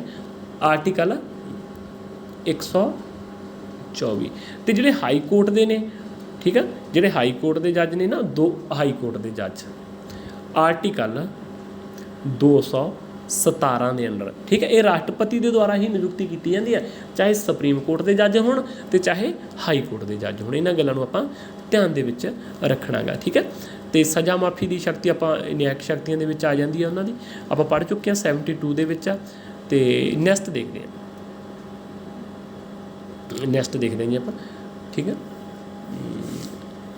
ਸੈਨਿਕ ਸ਼ਕਤੀਆਂ, ਠੀਕ ਹੈ, ਇਹਦੇ ਵਿੱਚ ਕੀ ਹੈਗਾ, ਮਤਲਬ ਕਿ ਇਹਦੇ ਵਿੱਚ ਇਹ ਆ ਜਾਂਦਾ ਗਾ ਕਿ ਜਿਹੜਾ ਰਾਸ਼ਟਰਪਤੀ ਹੁੰਦਾ ਨਾ, ਉਹ ਆਰਟੀਕਲ 53 ਦੇ ਅੰਡਰ, ਆਪਾਂ ਪਹਿਲਾਂ ਸ਼ੁਰੂ ਦੇ ਵਿੱਚ ਮੈਂ ਤੁਹਾਨੂੰ ਦੱਸਦਾ ਸੀਗਾ, 53 ਦੇ ਵਿੱਚ ਮਤਲਬ ਕਿ ਨਾ ਉਹ ਸੈਨਾਵਾਂ ਦਾ ਮੁਖੀ ਹੁੰਦਾ ਗਾ। 3 ਸੈਨਾਵਾਂ ਦੇ ਕਮਾਂਡਰਾਂ ਦੀ ਨਿਯੁਕਤੀ ਉਹ ਕਰਦਾ, ਯੁੱਧ ਨੂੰ ਲਾਉਣਾ ਜਾਂ ਨਾ ਲਾਉਣਾ ਉਹਦੀ ਪ੍ਰਵਾਨਗੀ ਵਗੈਰਾ ਉਹਦੇ ਦੁਆਰਾ ਹੀ ਦਿੱਤੀ ਜਾਂਦੀ ਹੈ, ਠੀਕ ਹੈ ਜੀ। ਤੇ ਵਿਧਾਇਕ ਸ਼ਕਤੀਆਂ, ਠੀਕ ਹੈ। ਸੰਸਦ ਦਾ ਸੈਸ਼ਨ ਅਤੇ ਲੋਕ ਸਭਾ ਨੂੰ ਭੰਗ ਕਰ ਸਕਦਾ ਗਾ ਆਰਟੀਕਲ 85 ਦੇ ਅੰਡਰ, ਠੀਕ ਹੈ। ਇੱਕ ਸਦਨ ਜਾਂ ਦੋਵਾਂ ਸਦਨਾਂ ਨੂੰ ਸੰਬੋਧਿਤ ਕਰ ਸਕਦਾ ਗਾ, ਕੋਈ ਸੰਦੇਸ਼ ਭੇਜ ਸਕਦਾ ਗਾ ਆਰਟੀਕਲ 86 ਦੇ ਅੰਡਰ। ਸਾਂਝੀ ਬੈਠਕ ਬੁਲਾਉਂਦਾ, ਵੈਰੀ ਇੰਪੋਰਟੈਂਟ, ਜੁਆਇੰਟ ਸੈਸ਼ਨ ਕਹਿੰਦੇ ਆ ਜਿਹਨੂੰ ਆਪਾਂ, ਸਾਂਝੀ ਬੈਠਕ 108। ਰਾਸ਼ਟਰਪਤੀ ਬੁਲਾਉਂਦਾ ਗਾ ਜਦੋਂ ਕਿਸੇ ਬਿੱਲ ਨੂੰ ਲੈ ਕੇ ਨਾ ਦੋਵੇਂ ਸਦਨਾਂ ਦੇ ਵਿੱਚ ਕੋਈ ਮਤਭੇਦ ਹੋ ਜਾਂਦਾ ਗਾ, ਠੀਕ ਹੈ। ਇਹ ਯਾਦ ਰੱਖਣਾ ਗਾ ਕਿ ਧਨ ਬਿੱਲ ਤੇ ਜਿਹੜੇ ਆਪਣੇ ਮਤਲਬ ਕਿ ਜਦੋਂ ਆਪਾਂ ਨਾ ਸੰਵਿਧਾਨ ਦੇ ਵਿੱਚ ਕੋਈ ਸੋਧ ਬਿੱਲ ਆ ਜਿਹੜਾ, ਉਹਨਾਂ ਨੂੰ ਛੱਡ ਕੇ, ਸੰਵਿਧਾਨਕ ਸੋਧ ਬਿੱਲ ਨੂੰ ਤੇ ਧਨ ਬਿੱਲ ਨੂੰ ਛੱਡ ਕੇ ਬਾਕੀ ਇਹਨਾਂ ਦੋਨਾਂ ਬਿੱਲਾਂ 'ਤੇ ਮਤਲਬ ਕਿ ਸਾਂਝੀ ਬੈਠਕ ਨਹੀਂ ਬੁਲਾਈ ਜਾ ਸਕਦੀ। ਜੇਕਰ ਹੋਰ ਵਿਸ਼ਿਆਂ ਦੇ ਉੱਪਰ, ਹੋਰ ਬਿੱਲਾਂ ਦੇ ਉੱਪਰ ਕੋਈ ਮਤਲਬ ਕਿ ਮਤਭੇਦ ਪੈਦਾ ਹੁੰਦੇ ਆ ਲੋਕ ਸਭਾ ਤੇ ਰਾਜ ਸਭਾ ਦੇ ਵਿੱਚ, ਤਾਂ ਸਾਂਝੀ ਬੈਠਕ ਬੁਲਾਈ ਜਾ ਸਕਦੀ ਹੈ। ਕੌਣ ਬੁਲਾਉਂਦਾ, ਕਿਹਦੇ ਕੋਲੇ ਆ ਪਾਵਰ, ਇਹ ਯਾਦ ਰੱਖਣਾ, ਰਾਸ਼ਟਰਪਤੀ ਦੇ ਕੋਲੇ ਆ। ਪਰ ਸਾਂਝੀ ਬੈਠਕ ਦੀ ਪ੍ਰਧਾਨਗੀ ਕੌਣ ਕਰਦਾ ਗਾ, ਉਹ ਕਰਦਾ ਗਾ ਜੀ ਲੋਕ ਸਭਾ ਦਾ ਸਪੀਕਰ। ਆਰਟੀਕਲ 118 ਦੇ ਅੰਡਰ ਯਾਦ ਰੱਖਣੀਆਂ ਨੇ ਇਹ ਗੱਲਾਂ, ਠੀਕ ਆ। 108 ਦੇ ਅੰਡਰ ਤਾਂ ਆਪਣਾ ਰਾਸ਼ਟਰਪਤੀ ਹੈ ਜਿਹੜਾ, ਸਾਂਝੀ ਬੈਠਕ ਬੁਲਾਉਣ ਦੀ ਪਾਵਰ ਆ ਉਹਦੇ ਕੋਲੇ। ਹੁਣ ਉਹਦੀ ਪ੍ਰਧਾਨਗੀ ਦੀ ਗੱਲ ਹੋ ਗਈ ਇੱਥੇ, ਪ੍ਰਧਾਨਗੀ ਕੌਣ ਕਰੂਗਾ ਉਹਦੀ, ਲੋਕ ਸਭਾ ਦਾ ਸਪੀਕਰ ਕਰੂ। ਕਿਹੜੇ ਆਰਟੀਕਲ ਦੇ ਅੰਡਰ, 118 ਦੇ। ਇਹਨਾਂ ਗੱਲਾਂ ਨੂੰ ਧਿਆਨ 'ਚ ਰੱਖਣਾ ਗਾ ਆਪਾਂ ਨੇ। ਨੈਕਸਟ ਦੇਖਦੇ ਹਾਂ ਜੀ, ਜਿਹੜੀ ਸਾਂਝੀ ਬੈਠਕ ਹੈ ਨਾ ਆਰਟੀਕਲ 108 ਦੇ ਅੰਡਰ, ਅਤੇ ਲਈ ਕਿੱਥੋਂ ਅਸੀਂ, ਇਹ ਆਸਟ੍ਰੇਲੀਆ ਤੋਂ ਲਈ ਹੈ, ਠੀਕ ਹੈ ਜੀ। ਅਤੇ ਨੈਕਸਟ ਦੇਖਦੇ ਹਾਂ ਪਹਿਲੀ ਲੋਕ ਸਭਾ ਦਾ, ਅਤੇ ਸਾਲ ਦਾ ਜਿਹੜਾ ਪਹਿਲਾ ਸੈਸ਼ਨ ਆ ਨਾ, ਉਹ ਮਤਲਬ ਕਿ ਰਾਸ਼ਟਰਪਤੀ ਦੇ ਭਾਸ਼ਣ ਨਾਲ ਸ਼ੁਰੂ ਹੁੰਦਾ ਗਾ, ਠੀਕ ਆ। ਜਦੋਂ ਨਵੀਂ ਲੋਕ ਸਭਾ ਬਣ ਕੇ ਆਉਂਦੀ ਹੈ ਤਾਂ ਜਦੋਂ ਉਹਦੀ ਸਟਾਰਟਿੰਗ ਕਰਨੀ ਹੈ, ਕੋਈ ਪਹਿਲੀ ਬੈਠਕ ਆ, ਅਤੇ ਹਰ ਇੱਕ ਸਾਲ ਦੀ ਨਿਊਲੀ ਜਿਹੜੀ ਨਵੀਂ ਬੈਠਕ ਲੱਗਦੀ ਆ, ਤਾਂ ਉਹ ਆਰਟੀਕਲ, ਠੀਕ ਆ, ਆਰਟੀਕਲ 87 ਦੇ ਅੰਡਰ, ਠੀਕ ਆ, ਆਰਟੀਕਲ 87 ਦੇ ਅੰਡਰ ਜਿਹੜਾ ਹੈਗਾ ਗਾ ਉਹ ਮਤਲਬ ਕਿ ਰਾਸ਼ਟਰਪਤੀ ਉਹਦੀ ਉਹ ਕਰਦਾ ਗਾ, ਭਾਸ਼ਣ ਦਿੰਦਾ ਉਹਦੇ ਵਿੱਚ, ਠੀਕ ਹੈ। ਰਾਜ ਸਭਾ ਲਈ 12 ਮੈਂਬਰ ਚੁਣਦਾ ਗਾ ਆਰਟੀਕਲ 80, ਠੀਕ ਆ, ਔਲੀਕ 3 ਦੇ ਵਿੱਚ, ਠੀਕ ਆ, 83 ਦੇ ਵਿੱਚ। ਲੋਕ ਸਭਾ ਲਈ 2 ਮੈਂਬਰ ਚੁਣਦਾ ਗਾ ਆਰਟੀਕਲ 331, ਠੀਕ। ਹਾਲਾਂਕਿ ਇਹ 104 ਨੰਬਰ ਜਿਹੜੀ ਸੋਧ ਆ ਗਈ ਹੈ ਨਾ, ਅਤੇ 25 ਜਨਵਰੀ 2020 ਦੇ ਵਿੱਚ ਜਿਹੜੀ ਹੋਈ ਹੈਗੀ, ਅਤੇ ਉਹਦੇ ਵਿੱਚ ਇਹ ਮਤਲਬ ਕਿ ਜਿਹੜੇ ਲੋਕ ਸਭਾ ਲਈ 2 ਨੋਮੀਨੇਟ ਕੀਤੇ ਜਾਂਦੇ ਸੀ ਮੈਂਬਰ, ਹੁਣ ਬੰਦ ਕਰ ਦਿੱਤੇ ਗਏ ਨੇ। ਅਤੇ ਅਧਿਆਦੇਸ਼ ਜਾਰੀ ਕਰਦਾ ਜੀ, ਇਹ ਵੈਰੀ ਇੰਪੋਰਟੈਂਟ ਆ, ਇਹ ਯਾਦ ਰੱਖਣਾ ਗਾ ਗੱਲ ਨੂੰ ਆਪਾਂ। ਅਧਿਆਦੇਸ਼ ਜਾਰੀ ਕਰਦਾ ਗਾ ਆਰਟੀਕਲ 123। ਹੁਣ ਇਹ ਦੇਖੋ ਅਧਿਆਦੇਸ਼ ਕੀ ਚੀਜ਼ ਆ, ਆਰਡੀਨੈਂਸ ਕਹਿ ਦਿੰਦੇ ਜਿਹਨੂੰ ਆਪਾਂ, ਆਰਟੀਕਲ 123 ਦੇ ਅੰਡਰ ਆ ਇਹ। ਇਹਦੇ ਵਿੱਚ ਕੀ ਚੀਜ਼ ਆ ਵੀ ਜਦੋਂ ਲੋਕ ਸਭਾ ਅਤੇ ਰਾਜ ਸਭਾ ਦਾ ਜੀ ਬੈਠਕ ਨਹੀਂ ਹੋ ਰਹੀ, ਪਰ ਦੇਸ਼ ਦੇ ਵਿੱਚ ਕੋਈ ਅਜਿਹੀ ਸਥਿਤੀ ਪੈਦਾ ਹੋ ਜਾਵੇ ਵੀ ਉਸੇ time he at a time ਕਿਸੇ ਨਾ ਕਿਸੇ ਕਾਨੂੰਨ ਦੀ ਮੰਗ ਕਰਦੀ ਆ ਉਹ, ਤਾਂ ਫਿਰ ਰਾਸ਼ਟਰਪਤੀ ਕੋਲੇ ਪਾਵਰ ਹੁੰਦੀ ਆ, ਉਹ ਆਪਣੀ ਮਤਲਬ ਕਿ ਬੁੱਧੀ ਦੇ ਨਾਲ ਕੋਈ ਐਕਟ ਆ ਜਿਹੜਾ ਉਹ ਬਣਾ ਸਕਦਾ ਆਰਟੀਕਲ 123 ਦੇ, ਠੀਕ ਹੈ। ਉਹਨੂੰ ਅਸੀਂ ਮਤਲਬ ਕਿ ਅਧਿਆਦੇਸ਼ ਦਾ ਨਾਮ ਦਿੰਦੇ ਹਾਂ। ਅਤੇ ਇਹ ਪੁੱਛਿਆ ਜਾਂਦਾ ਵੀ ਰਾਸ਼ਟਰਪਤੀ ਕਿਹੜੇ ਆਰਟੀਕਲ ਦੇ ਅੰਡਰ ਅਧਿਆਦੇਸ਼ ਜਾਰੀ ਕਰਦਾ, 1 2 3, ਠੀਕ ਹੈ, 1 2 3 123 ਦੇ ਅੰਡਰ ਯਾਦ ਕਰਦਾ, ਠੀਕ ਹੈ ਜੀ। ਜੇਕਰ ਲੋਕ ਸਭਾ ਅਤੇ ਰਾਜ ਸਭਾ ਦਾ ਸੈਸ਼ਨ ਨਹੀਂ ਹੁੰਦਾ, ਮੈਂ ਤੁਹਾਨੂੰ ਗੱਲ ਦੱਸ ਚੁੱਕਿਆ, ਪਰ ਇਹਦੀ ਜਿਹੜੀ ਮਿਆਦ ਹੁੰਦੀ ਨਾ ਉਹ 42 ਦਿਨਾਂ ਲਈ ਹੁੰਦੀ ਹੈ, ਇਹ ਗੱਲ ਨੂੰ ਯਾਦ ਰੱਖਣਾ। ਅਧਿਆਦੇਸ਼ ਜਦੋਂ ਰਾਸ਼ਟਰਪਤੀ ਜਾਰੀ ਕਰਦਾ ਨਾ, ਉਹਦੀ ਜਿਹੜੀ ਮਿਆਦ ਹੁੰਦੀ ਹੈ ਸਿਰਫ 42 ਦਿਨਾਂ ਤੱਕ। ਜੇਕਰ ਉਦੋਂ ਸੰਸਦ ਜਦੋਂ ਬੈਠਕ ਲੱਗਦੀ ਹੈ, ਜੇਕਰ ਮਤਲਬ ਕਿ ਸਰਕਾਰ ਚਾਹਵੇ ਤਾਂ ਉਹਨੂੰ ਐਕਟ ਦਾ ਰੂਪ ਦੇ ਸਕਦੀ ਹੈ, ਨਹੀਂ 42 ਦਿਨਾਂ ਦੇ ਬਾਅਦ ਉਹਦੀ ਜਿਹੜੀ ਮਤਲਬ ਕਿ ਪਾਵਰ ਆ ਉਹ ਆਪਣੇ ਆਪ ਹੀ ਖਤਮ ਜਿਹੜੀ ਹੈਗੀ ਆ ਉਹ ਹੋ ਜਾਂਦੀ ਹੈ। ਨੈਕਸਟ ਦੇਖਦੇ ਹਾਂ ਜੀ ਆਪਾਂ, ਨੈਕਸਟ ਦੇਖਦੇ ਆਪਾਂ ਨੈਕਸਟ ਕੀ ਹੈਗਾ ਗਾ, ਜੇਕਰ ਸੰਸਦ ਤਾਂ ਇਹ ਆਪਾਂ ਗੱਲ ਕਰ ਲਈ, ਠੀਕ ਹੈ ਜੀ। ਅਤੇ ਕੈਗ ਰਾਸ਼ਟਰਪਤੀ ਨੂੰ ਰਿਪੋਰਟ ਭੇਜਦਾ ਗਾ। ਹੁਣ ਜਿਹੜਾ ਕੈਗ ਆ ਨਾ, ਉਹ ਜਿਹੜਾ ਮਤਲਬ ਕਿ ਲੇਖਾ ਜੋਖਾ ਰੱਖਦਾ ਗਾ, ਹੈ ਨਾ, ਉਹ ਜਿਹੜੀਆਂ ਆਪਣੀਆਂ ਰਿਪੋਰਟਾਂ ਨੇ ਨਾ ਉਹ ਰਾਸ਼ਟਰਪਤੀ ਨੂੰ ਭੇਜਦਾ, ਅਤੇ ਰਾਸ਼ਟਰਪਤੀ ਕੀ ਕਰਦਾ ਉਹਨੂੰ, ਅਤੇ ਰਾਸ਼ਟਰਪਤੀ ਉਹਨੂੰ ਮਤਲਬ ਕਿ ਪਾਰਲੀਮੈਂਟ ਦੇ ਵਿੱਚ ਰੱਖਦਾ, ਅਤੇ ਪਾਰਲੀਮੈਂਟ ਦੇ ਵਿੱਚ ਜਿਹੜੀਆਂ ਸਾਡੀਆਂ ਮਤਲਬ ਕਿ ਕਮੇਟੀਆਂ ਬਣੀਆਂ ਹੁੰਦੀਆਂ ਨੇ ਨਾ, ਵਿੱਤੀ ਕਮੇਟੀਆਂ ਬਣੀਆਂ ਹੁੰਦੀਆਂ ਨੇ ਨਾ, ਉਹ ਜਾਂਚ ਪੜਤਾਲ ਕਰਦੀਆਂ। ਅਤੇ ਉਹ ਕਹਿਣ ਦਾ ਮਤਲਬ ਇਹ ਆਪਾਂ ਉਹ ਅੱਗੇ ਆਪਾਂ ਕਲਾਸਾਂ ਦੇ ਵਿੱਚ ਕਰਾਂਗੇ ਉਸ ਚੀਜ਼ ਨੂੰ। ਅਤੇ ਕੈਗ ਆ ਜਿਹੜਾ ਆਪਣੀ ਰਿਪੋਰਟ ਕਿਹਨੂੰ ਦਿੰਦਾ ਗਾ, ਇਹ ਇੰਪੋਰਟੈਂਟ ਆ, ਆਰਟੀਕਲ 150 ਦੇ ਅੰਡਰ ਆ ਸ਼ਾਇਦ, ਠੀਕ ਆ। ਇਹ ਕਿਹਨੂੰ ਦਿੰਦਾ ਗਾ ਆਪਣੀ ਰਿਪੋਰਟ, ਇਹ ਰਾਸ਼ਟਰਪਤੀ ਨੂੰ, ਠੀਕ ਹੈ ਜੀ। ਸਾਂਝੀ ਬੈਠਕ ਬਾਰੇ ਮੈਂ ਤੁਹਾਨੂੰ ਦੱਸ ਚੁੱਕਿਆ ਗਾ। ਅਤੇ ਸਾਂਝੀ ਬੈਠਕ ਨਾ ਇੱਕ ਯਾਦ ਰੱਖਣਾ ਗਾ, ਜਿਹੜੀ ਜੁਆਇੰਟ ਸੈਸ਼ਨ ਆ ਜਿਹੜਾ, ਜਿਹੜੀ ਸਾਂਝੀ ਬੈਠਕ ਆ ਨਾ, ਇਹ 3 ਵਾਰੀ ਲੱਗੀ ਆ ਆਪਣੇ ਦੇਸ਼ ਦੇ ਵਿੱਚ, ਠੀਕ ਆ। ਇਹ 3 ਵਾਰੀ ਲੱਗੀ ਹੈ, 1961 ਦੇ ਵਿੱਚ, 1978 ਦੇ ਵਿੱਚ, ਅਤੇ 2002 ਦੇ ਵਿੱਚ ਲੱਗੀਆਂ ਨੇ, ਠੀਕ ਹੈ। ਜਿਹੜੀ ਹੁਣ ਆਪਣੀ 1961 'ਚ ਸੀਗੀ, ਇਹ ਦਹੇਜ ਰੋਕੂ ਕਾਨੂੰਨ ਸੀ, ਠੀਕ ਹੈ, ਡੋਰੀ ਸਿਸਟਮ ਦੇ ਨਾਲ। ਤੇ ਜਿਹੜੀ ਆਪਣੀ 1978 ਵਾਲੀ ਆ ਉਹ ਬੈਂਕਿੰਗ ਸੇਵਾਵਾਂ ਦੇ ਨਾਲ ਰਿਲੇਟਡ ਸੀ। ਤੇ ਜਿਹੜੀ ਲਾਸਟ ਵਾਲੀ ਆ 2002 ਦੇ ਵਿੱਚ ਇਹ ਨਾ ਮਤਲਬ ਕਿ ਆਪਣਾ ਜਿਹੜਾ ਆਤੰਕਵਾਦ ਆ ਹੈ ਨਾ ਉਹਦੇ ਨਾਲ ਰਿਲੇਟਡ ਕੋਈ ਐਕਟ ਸੀਗਾ, ਉਹਦੇ ਸੰਬੰਧ ਦੇ ਵਿੱਚ ਲੱਗੀ ਸੀ। ਜੇਕਰ ਇਹ ਪੁੱਛਿਆ ਜਾਂਦਾ ਹੈਗਾ ਕਿੰਨੇ ਵਾਰੀ ਲੱਗੀ ਹੈ, ਬਸ ਇਹੀ ਮਹੱਤਵਪੂਰਨ ਆ, 3 ਵਾਰੀ ਲੱਗੀ ਹੋਈ ਹੈਗੀ ਹੈ ਨਾ, 1961 ਦੇ ਵਿੱਚ, 1978 'ਚ ਤੇ 2002 ਦੇ ਵਿੱਚ। ਠੀਕ ਹੈ ਜੀ। ਨੈਕਸਟ ਦੇਖਦੇ ਆਪਾਂ, ਵੈਰੀ ਇੰਪੋਰਟੈਂਟ ਆ ਗਿਆ ਸਾਡੇ ਕੋਲੇ ਨੈਕਸਟ, ਰਾਸ਼ਟਰਪਤੀ ਦੀ ਵੀਟੋ ਪਾਵਰ। ਰਾਸ਼ਟਰਪਤੀ ਦੇ ਕੋਲੇ ਨਾ ਵੀਟੋ ਪਾਵਰਸ ਨੇ, ਰਾਸ਼ਟਰਪਤੀ ਦੇ ਕੋਲੇ ਵੀਟੋ ਪਾਵਰ ਆ ਜੀ। ਵੀਟੋ ਪਾਵਰ ਆਰਟੀਕਲ 1111, ਠੀਕ ਹੈ ਜੀ, ਆਰਟੀਕਲ 111 ਦੇ ਵਿੱਚ ਇਹਨੂੰ ਯਾਦ ਰੱਖਣਾਗਾ ਆਪਾਂ ਨੇ। ਰਾਸ਼ਟਰਪਤੀ ਆਰਟੀਕਲ ਹੀ ਜ਼ਿਆਦਾ ਹੀ ਪੁੱਛੇ ਜਾਂਦੇ ਨੇ ਵੀ ਆਰਟੀਕਲ ਕਿਹੜੇ ਦੇ ਅੰਡਰ ਰਾਸ਼ਟਰਪਤੀ ਨੂੰ ਵੀਟੋ ਪਾਵਰ ਆ ਜਿਹੜੀ ਉਹ ਮਿਲੀ ਹੋਈ ਆ। 111 ਦੇ ਅੰਡਰ ਵੀਟੋ ਦਾ ਅਰਥ ਹੁੰਦਾ ਮਨਾ ਕਰਨਾ। ਠੀਕ ਹੈ ਜੀ, ਫਾਰਵਰਡ ਕਹਿ ਦਿੰਦੇ ਉਹਨੂੰ, ਅਸੀਂ ਯਾਦ ਰੱਖਣੀ ਇਹ ਗੱਲ। ਹੁਣ ਦੇਖੋ ਆਰਟੀਕਲ ਕਿਹੜੇ ਦੇ ਅੰਡਰ ਮਿਲ ਗਈ ਵੀਟੋ ਪਾਵਰ ਰਾਸ਼ਟਰਪਤੀ ਨੂੰ, 111 ਦੇ। ਹੁਣ ਰਾਸ਼ਟਰਪਤੀ ਦੇ ਕੋਲੇ ਕਿੰਨੇ ਤਰ੍ਹਾਂ ਦੀ ਵੀਟੋ ਆ? 3 ਤਰ੍ਹਾਂ ਦੀ। ਠੀਕ ਹੈ, ਰਾਸ਼ਟਰਪਤੀ ਦੇ ਕੋਲੇ ਕਿੰਨੇ ਤਰ੍ਹਾਂ ਦੀ ਵੀਟੋ ਆ? 3 ਤਰ੍ਹਾਂ ਦੀ। ਠੀਕ ਹੈ, ਇੱਥੇ ਆਪਣੇ ਕੋਲ ਲਿਖੀਆਂ ਹੋਈਆਂ ਨੇ ਨਾ, ਦੇਖੋ ਐਬਸੋਲੂਟ ਵੀਟੋ, ਠੀਕ ਹੈ, ਸਸਪੈਂਸਿਵ ਵੀਟੋ ਤੇ ਪੋਕਟ ਵੀਟੋ। ਇਹ 3 ਤਰ੍ਹਾਂ ਦੀ, ਇਹਨੂੰ ਯਾਦ ਰੱਖਣਾ ਗਾ ਜੀ। ਦੇਖੋ ਜਿਹੜਾ ਫਸਟ ਹੈਗਾ ਨਾ, ਠੀਕ ਹੈ, ਐਬਸੋਲੂਟ ਵੀਟੋ, ਕੋਰੀ ਨਾ, ਇਹਦਾ ਮਤਲਬ ਕਿ ਰਾਸ਼ਟਰਪਤੀ ਜਦੋਂ ਕਿਸੇ ਬਿੱਲ 'ਤੇ ਬਿਲਕੁਲ ਹੀ ਜਵਾਬ ਦੇ ਦਿੰਦਾ ਹੈਗਾ, ਠੀਕ ਹੈ, ਤਾਂ ਅਸੀਂ ਉਹਨੂੰ ਉਦੋਂ ਕਿਹੜੀ ਵੀਟੋ ਦੀ ਪਾਵਰ ਕਰ ਰਿਹਾ ਹੁੰਦਾ ਉਹ, ਠੀਕ ਹੈ, ਐਬਸੋਲੂਟ ਵੀਟੋ ਦੀ। ਸਸਪੈਂਸਿਵ ਵੀਟੋ, ਸੋਧ ਲਈ ਭੇਜਣਾ। ਸਸਪੈਂਸਿਵ ਵੀ ਮਤਲਬ ਕਿ ਜਦੋਂ ਆਪਾਂ ਆਮ ਹੀ ਕਹਿੰਦੇ ਨਾ ਸਸਪੈਂਸ ਦੇ ਵਿੱਚ ਵੀ ਚੱਕਰ ਜੇ 'ਚ ਪੈ ਗਿਆ, ਜਦੋਂ ਉਹਨੂੰ ਇੱਦਾਂ ਲੱਗੇ ਵੀ ਯਾਰ ਦੁਬਾਰਾ ਚੈੱਕ ਕਰ ਲਓ ਇਹਨੂੰ, ਠੀਕ ਹੈ, ਉਹ ਹੁੰਦਾ ਗਾ ਸੋਧ ਲਈ ਭੇਜਣਾ। ਠੀਕ ਹੈ, ਕਿਸੇ ਮਤਲਬ ਕਿ ਮਨਾ ਤਾਂ ਨਹੀਂ ਕਰਦਾ, ਪਰ ਉਹ ਮਤਲਬ ਕਿ ਸੰਸਦ ਦੇ ਵਿੱਚ ਦੁਬਾਰਾ ਫਿਰ ਵਾਪਸੀ ਲਈ ਭੇਜ ਸਕਦਾ ਵੀ ਇਹਨੂੰ ਚੈੱਕ ਕਰੋ। ਲਾਸਟ ਹੈਗੀ ਆ ਸਾਡੇ ਕੋਲ ਇਹਦੀ ਥਰਡ ਆ ਪੋਕਟ ਵੀਟੋ। ਨਾ ਹੀ ਨਾ ਤੇ ਨਾ ਹੀ ਹਾਂ, ਪੋਕਟ ਦੇ ਵਿੱਚ। ਪੋਕਟ ਵੀਟੋ ਦਾ ਨਾਮ ਦਿੱਤਾ ਉਹਨੂੰ ਵੀ ਜੇਬ ਦੇ ਵਿੱਚ ਪਾ ਕੇ ਭੁੱਲ ਜਾਣਾ। ਯਾਦ ਰੱਖਣਾ ਗਾ ਕਿਹੜੇ ਆਰਟੀਕਲ ਦੇ ਵਿੱਚ ਆ, 111 'ਚ ਕਿੰਨੇ ਤਰ੍ਹਾਂ ਦੀ ਵੀਟੋ ਪਾਵਰ ਮਿਲੀ ਹੋਈ ਆ? 3 ਤਰ੍ਹਾਂ ਦੀ। ਕਿਹੜੀ ਹੈ? ਐਬਸੋਲੂਟ ਵੀਟੋ, ਸਸਪੈਂਸਿਵ ਵੀਟੋ ਤੇ ਪੋਕਟ ਵੀਟੋ। ਇਹ ਗੱਲਾਂ ਨੂੰ ਧਿਆਨ 'ਚ ਰੱਖਣਾ, ਆਪਾਂ ਨੋਟ ਡਾਊਨ ਕਰੀ ਜਾਓ ਪਲੀਜ਼। ਧਨ ਬਿੱਲ ਤੇ ਸੰਵਿਧਾਨਕ ਸੋਧ ਬਿੱਲ ਤੇ ਵੀਟੋ ਪਾਵਰ ਦੀ ਵਰਤੋਂ ਰਾਸ਼ਟਰਪਤੀ ਨਹੀਂ ਕਰ ਸਕਦਾ, ਯਾਦ ਰੱਖਣੀ ਇਹ ਗੱਲ। ਠੀਕ ਹੈ ਜੀ, ਧਨ ਬਿੱਲ ਤੇ ਸੰਵਿਧਾਨਕ ਸੋਧ ਬਿੱਲ ਤੇ ਨਾ ਹੀ ਇਹਨਾਂ ਤੇ ਸਾਂਝੀ ਬੈਠਕ ਬੁਲਾਈ ਜਾ ਸਕਦੀ ਆ, ਤੇ ਨਾ ਹੀ ਇਹਨਾਂ ਤੇ ਮਤਲਬ ਕਿ ਰਾਸ਼ਟਰਪਤੀ ਆ ਜਿਹੜਾ ਉਹ ਆਪਣੀ ਜਿਹੜੀ ਵੀਟੋ ਪਾਵਰ ਆ ਉਹਦੀ ਵਰਤੋਂ ਵੀ ਨਹੀਂ ਕਰ ਸਕਦਾ। ਆਰਟੀਕਲ ਕਿਹੜੀ ਸੋਧ ਦੇ ਅੰਡਰ ਕੀਤਾ ਗਿਆ ਇਹ? 24ਵੀਂ ਸੋਧ 1971 ਦੇ ਅਨੁਸਾਰ। ਇਹਨਾਂ ਵੀਟੋ ਪਾਵਰ ਦੇ ਰਿਲੇਟਡ ਆਪਾਂ ਥੋੜ੍ਹੀ ਜਿਹੀ ਐਕਸਪਲੇਨੇਸ਼ਨ ਦੇਖ ਲਈ ਇਹਨਾਂ ਦੀ। ਜਿਵੇਂ ਫਸਟ ਸੀਗਾ ਨਾ, ਠੀਕ ਹੈ, ਐਬਸੋਲੂਟ ਵੀਟੋ ਦੇ ਵਿੱਚ ਇਹ ਨਾ UK ਤੋਂ ਲਈ ਹੋਈ ਹੈ। ਇਹ ਜਿਹੜੀਆਂ 3 ਵੀਟੋਜ਼ ਨੇ ਨਾ ਇਹ ਯਾਦ ਰੱਖਣੀਆਂ ਨੇ। ਜਿਵੇਂ ਫਸਟ ਵਾਲੀ ਅਸੀਂ ਕਿਹਤੋਂ ਲਈ ਆ? UK ਤੋਂ। ਠੀਕ ਹੈ, ਇਹਦੇ ਵਿੱਚ ਕੀ ਹੈਗਾ ਨਾ, ਇਹ 1954 ਦੇ ਵਿੱਚ ਪੈਕਸੋ ਬਿੱਲ ਤੇ ਇਹਦੀ ਵਰਤੋਂ ਕੀਤੀ ਗਈ ਹੈ। 1991 ਦੇ ਵਿੱਚ ਸੰਸਦ ਮੈਂਬਰਾਂ ਦੇ ਤਨਖਾਹ ਭੱਤਿਆਂ ਤੇ ਇਹਦੀ ਵਰਤੋਂ ਕੀਤੀ ਗਈ ਹੈ। ਸਸਪੈਂਸਿਵ ਵੀਟੋ ਹੈ ਜਿਹੜੀ ਇਹ ਫਰਾਂਸ ਤੋਂ ਲਈ ਹੋਈ ਹੈਗੀ। ਠੀਕ ਹੈ, ਸਸਪੈਂਸਿਵ ਵੀਟੋ ਹੈ ਜਿਹੜੀ ਇਹ ਫਰਾਂਸ ਤੋਂ ਲਈ ਹੋਈ ਆ। ਜਦੋਂ ਰਾਸ਼ਟਰਪਤੀ ਕਿਸੇ ਬਿੱਲ ਨੂੰ ਦੁਬਾਰਾ ਪੁਨਰ ਵਿਚਾਰ ਲਈ ਭੇਜਦਾ ਹੈਗਾ, 2006 ਦੇ ਵਿੱਚ APJ ਅਬਦੁਲ ਕਲਾਮ ਦੁਆਰਾ ਇਸ ਵੀਟੋ ਪਾਵਰ ਦੀ ਵਰਤੋਂ ਜਿਹੜੀ ਕੀਤੀ ਗਈ ਸੀ। Last very important, pocket veto. ਠੀਕ ਹੈ, ਸਿਰਫ 1 ਵਾਰੀ ਇਹਦੀ ਵਰਤੋਂ ਹੋਈ ਹੈ, ਗਿਆਨੀ ਜੈਲ ਸਿੰਘ ਨੇ ਕੀਤੀ ਸੀ 1986 ਦੇ ਵਿੱਚ ਡਾਕ ਵਿਭਾਗ ਸੰਬੰਧੀ। ਠੀਕ ਹੈ, ਅਸੀਂ ਪੜ੍ਹਦੇ ਤੁਰੇ ਆਏ ਆਂਗੇ ਸ਼ੁਰੂ ਤੋਂ ਲੈ ਕੇ ਇਸ ਚੀਜ਼ ਦਾ ਸਾਨੂੰ ਸਭ ਨੂੰ ਪਤਾ ਹੈਗਾ ਵੀ ਜਿਹੜੀ ਪੋਕਟ ਵੀਟੋ ਆ ਇਹਦੀ ਵਰਤੋਂ ਕਿਹਨੇ ਕੀਤੀ ਹੈ, ਸਾਨੂੰ ਪਤਾ ਇਹਦਾ। 1986 ਦੇ ਵਿੱਚ ਆਪਣਾ ਗਿਆਨੀ ਜੈਲ ਸਿੰਘ ਜੀ ਨੇ ਕੀਤੀ ਸੀ। ਠੀਕ ਹੈ, ਪੋਕਟ ਵੀਟੋ ਦੀ ਅਮਰੀਕਾ ਤੋਂ ਲਈ ਹੋਈ ਹੈ ਇਹ। ਹੁਣ ਆਪਾਂ ਇਹ ਦੇਖੀਏ ਥੋੜ੍ਹਾ ਜਿਹਾ ਵੀ ਇਹ ਡਾਕ ਵਿਭਾਗ ਨਾਲ ਸੰਬੰਧਿਤ ਸੀ। ਇੱਥੇ ਤੁਹਾਡੀ ਨੌਲੇਜ ਦੇ ਲਈ, ਆਪਣੀ ਸਾਰਿਆਂ ਦੀ ਨੌਲੇਜ ਦੇ ਲਈ ਆਪਾਂ ਇਸ ਚੀਜ਼ ਨੂੰ ਸਮਝੀਏ ਵੀ ਡਾਕ ਵਿਭਾਗ ਦੇ ਨਾਲ ਵਿੱਚ ਇਹੋ ਜਿਹਾ ਕੀ ਸੀਗਾ ਉਸ ਐਕਟ ਦੇ ਵਿੱਚ ਵੀ ਪੋਕਟ ਵੀਟੋ ਦੀ ਵਰਤੋਂ ਕਰਨੀ ਪਈ। ਅਸਲ ਦੇ ਵਿੱਚ ਨਾ ਉਹਦੇ ਵਿੱਚ ਨਾ ਕਰਨ ਦਾ ਕਾਰਨ ਹੀ ਇਹ ਸੀ ਕਿ ਡਾਕ ਬਿੱਲ ਦੇ ਵਿੱਚ ਇਹ ਕਿਹਾ ਗਿਆ ਸੀ ਕਿ ਡਾਕੀਆ ਜਿਹੜਾ ਪੋਸਟਮੈਨ ਆ ਉਹਨੂੰ ਇਹ ਪਾਵਰ ਦਿੱਤੀ ਜਾ ਰਹੀ ਸੀਗੀ ਕਿ ਉਹ ਪਾਰਸਲ ਜਾਂ ਚਿੱਠੀ ਨੂੰ ਖੋਲ੍ਹ ਕੇ ਦੇਖ ਸਕਦਾ ਕਿ ਉਹਦੇ ਵਿੱਚ ਕੀ ਹੈ। ਠੀਕ ਹੈ, ਫਿਰ ਇਹਦੇ ਵਿੱਚ ਸਾਡੇ ਕੋਲ ਜਿਹੜੇ ਸਾਡੇ ਮੌਲਿਕ ਅਧਿਕਾਰ ਨੇ ਨਾ, ਸਾਡੇ ਅਧਿਕਾਰਾਂ ਦੇ ਅੰਡਰ ਸਾਨੂੰ ਪ੍ਰਾਈਵੇਸੀ ਦੇ ਮਤਲਬ ਕਿ ਰਾਈਟ ਟੂ ਪ੍ਰਾਈਵੇਸੀ ਦਾ ਐਕਟ ਦੇ ਅੰਡਰ ਸਾਨੂੰ ਉਹ ਵੀ ਅਧਿਕਾਰ ਮਿਲਿਆ ਹੋਇਆ। ਠੀਕ ਹੈ, ਅਸੀਂ ਪ੍ਰਾਈਵੇਸੀ ਵੀ ਰੱਖ ਸਕਦੇ ਹਾਂ ਆਪਦੀ।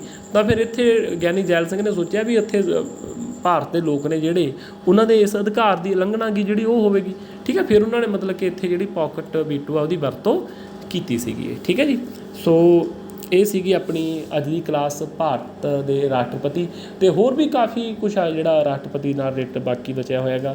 ਹੋਰ ਵੀ ਜਿੱਥੋਂ ਵੀ ਤੁਹਾਨੂੰ ਹੋਰ ਕੁਛ ਦੇਖਣ ਨੂੰ ਮਿਲਦਾ ਹੈਗਾ ਹੈ ਨਾ, ਉਹਨੂੰ ਜ਼ਰੂਰ ਨੋਟ ਡਾਊਨ ਕਰਿਓ। ਅਤੇ ਵੈਰੀ ਇੰਪੋਰਟੈਂਟ ਐਮਰਜੈਂਸੀ ਪਾਵਰਸ ਨੇ ਰਾਸ਼ਟਰਪਤੀ ਦੀਆਂ, ਹੈ ਨਾ, ਉਹ ਆਪਣੀਆਂ ਪੈਂਡਿੰਗ ਨੇ। ਉਹਨੂੰ ਆਪਾਂ ਇੱਕ ਵੱਖਰੀ ਕਲਾਸ ਦੇ ਵਿੱਚ ਆਪਾਂ ਉਹਨੂੰ ਕਲਾਸ ਲਾਵਾਂਗੇ, ਜਿਹਦੇ ਵਿੱਚ ਆਪਾਂ ਰਾਸ਼ਟਰਪਤੀ ਦੇ ਕੋਲ ਜਿਹੜੀਆਂ ਐਮਰਜੈਂਸੀ ਪਾਵਰ ਨੇ, ਹੈ ਨਾ, ਉਹਦੀਆਂ ਸੰਕਟਕਾਲੀਨ ਸ਼ਕਤੀਆਂ ਨੇ ਜਿਹੜੀਆਂ, ਉਹ ਦੇਖਾਂਗੇ। ਇਹ ਤੋਂ ਇਲਾਵਾ ਇੱਕ ਫਿਰ ਵੱਖਰੀ ਕਲਾਸ ਆਪਾਂ ਬਣਾਵਾਂਗੇ ਭਾਰਤ ਦੇ ਜਿਹੜੇ ਰਾਸ਼ਟਰਪਤੀ ਨੇ, ਠੀਕ ਹੈ, ਡਾਕਟਰ ਰਾਜਿੰਦਰ ਪ੍ਰਸਾਦ ਤੋਂ ਲੈ ਕੇ ਲਾਸਟ ਤੱਕ ਜਿਹੜੇ ਸਾਡੇ ਰਾਮਨਾਥ ਕੋਵਿੰਦ ਨੇ ਹੁਣ ਤੱਕ ਦੇ 14ਵੇਂ ਆ ਜਿਹੜੇ, ਠੀਕ ਹੈ, ਸਾਰਿਆਂ ਦੇ ਰਾਸ਼ਟਰਪਤੀ ਦੇ ਬਾਰੇ ਇੱਕ ਵੱਖਰੀ ਕਲਾਸ ਬਣਾਵਾਂਗੇ। ਕਿੰਨਾ ਦੇ ਰਾਸ਼ਟਰਪਤੀ ਦੀ ਕੀ ਵਿਸ਼ੇਸ਼ਤਾ ਗੀ, ਅਤੇ ਆਉਣ ਵਾਲੀਆਂ ਕਲਾਸਾਂ ਦੇ ਵਿੱਚ ਆਪਾਂ ਕੁਛ ਹੋਰ ਜਿਹੜਾ ਹੈਗਾ ਗਾ ਰਾਸ਼ਟਰਪਤੀ ਦੇ ਨਾਲ ਜੋ ਵੀ ਪੈਂਡਿੰਗ ਆ, ਹੈ ਨਾ, ਅਤੇ ਉਹਨੂੰ ਵੀ ਆਪਾਂ ਖਤਮ ਕਰਾਂਗੇ। ਅਤੇ ਸੋ ਅੱਜ ਲਈ ਇੰਨਾ ਹੀ ਕਾਫੀ ਹੈ। ਅਤੇ ਪਲੀਜ਼ ਇਸ ਕਲਾਸ ਨੂੰ ਵੱਖ ਦੋਸਤਾਂ ਦੇ ਕੋਲ ਵੱਖਰੇ ਜਿਹੜੇ ਵੀ ਸਟੱਡੀ ਦੇ ਨਾਲ ਰਿਲੇਟਡ ਤਿਆਰੀ ਕਰ ਰਹੇ ਨੇ ਜਾਂ ਕਿਸੇ ਵੀ ਐਗਜ਼ਾਮ ਦੇ ਲਈ, ਅਤੇ ਚਾਹੇ ਜੋਬ ਦੇ ਲਈ, ਹੈ ਨਾ, ਗਰੁੱਪ ਬਣੇ ਹੋਏ ਨੇ, ਉਹਨਾਂ 'ਚ ਸ਼ੇਅਰ ਕਰਿਓ ਪਲੀਜ਼। ਅਤੇ ਇਸ ਚੈਨਲ ਨੂੰ ਪਲੀਜ਼ ਸਬਸਕ੍ਰਾਈਬ ਵੱਧ ਤੋਂ ਵੱਧ, ਹੈ ਨਾ, ਕਰਿਓ। ਅਤੇ ਹੋਰ ਵੀ ਸਾਥੀਆਂ ਨੂੰ ਚੈਨਲ ਨੂੰ ਸਬਸਕ੍ਰਾਈਬ ਕਰਨ ਦੇ ਵਾਸਤੇ ਕਿ ਉਹ ਲਾਈਕ ਕਮੈਂਟ ਵੱਧ ਤੋਂ ਵੱਧ ਸ਼ੇਅਰ ਕਰਿਓ। ਸੋ ਅੱਜ ਦੇ ਲਈ ਇੰਨਾ ਹੀ ਕਾਫੀ ਹੈ, ਅਤੇ ਆਉਣ ਵਾਲੀ ਕਲਾਸ ਦੇ ਵਿੱਚ ਆਪਾਂ ਫਿਰ ਇੱਕ ਨਵਾਂ ਟੌਪਿਕ ਲੈ ਕੇ ਤੁਹਾਡੇ ਸਨਮੁਖ ਹਾਜ਼ਰ ਹੋਵਾਂਗੇ। ਤਦ ਤੱਕ ਲਈ ਦਿਓ ਇਜਾਜ਼ਤ। ਬਹੁਤ ਮਿਹਰਬਾਨੀ।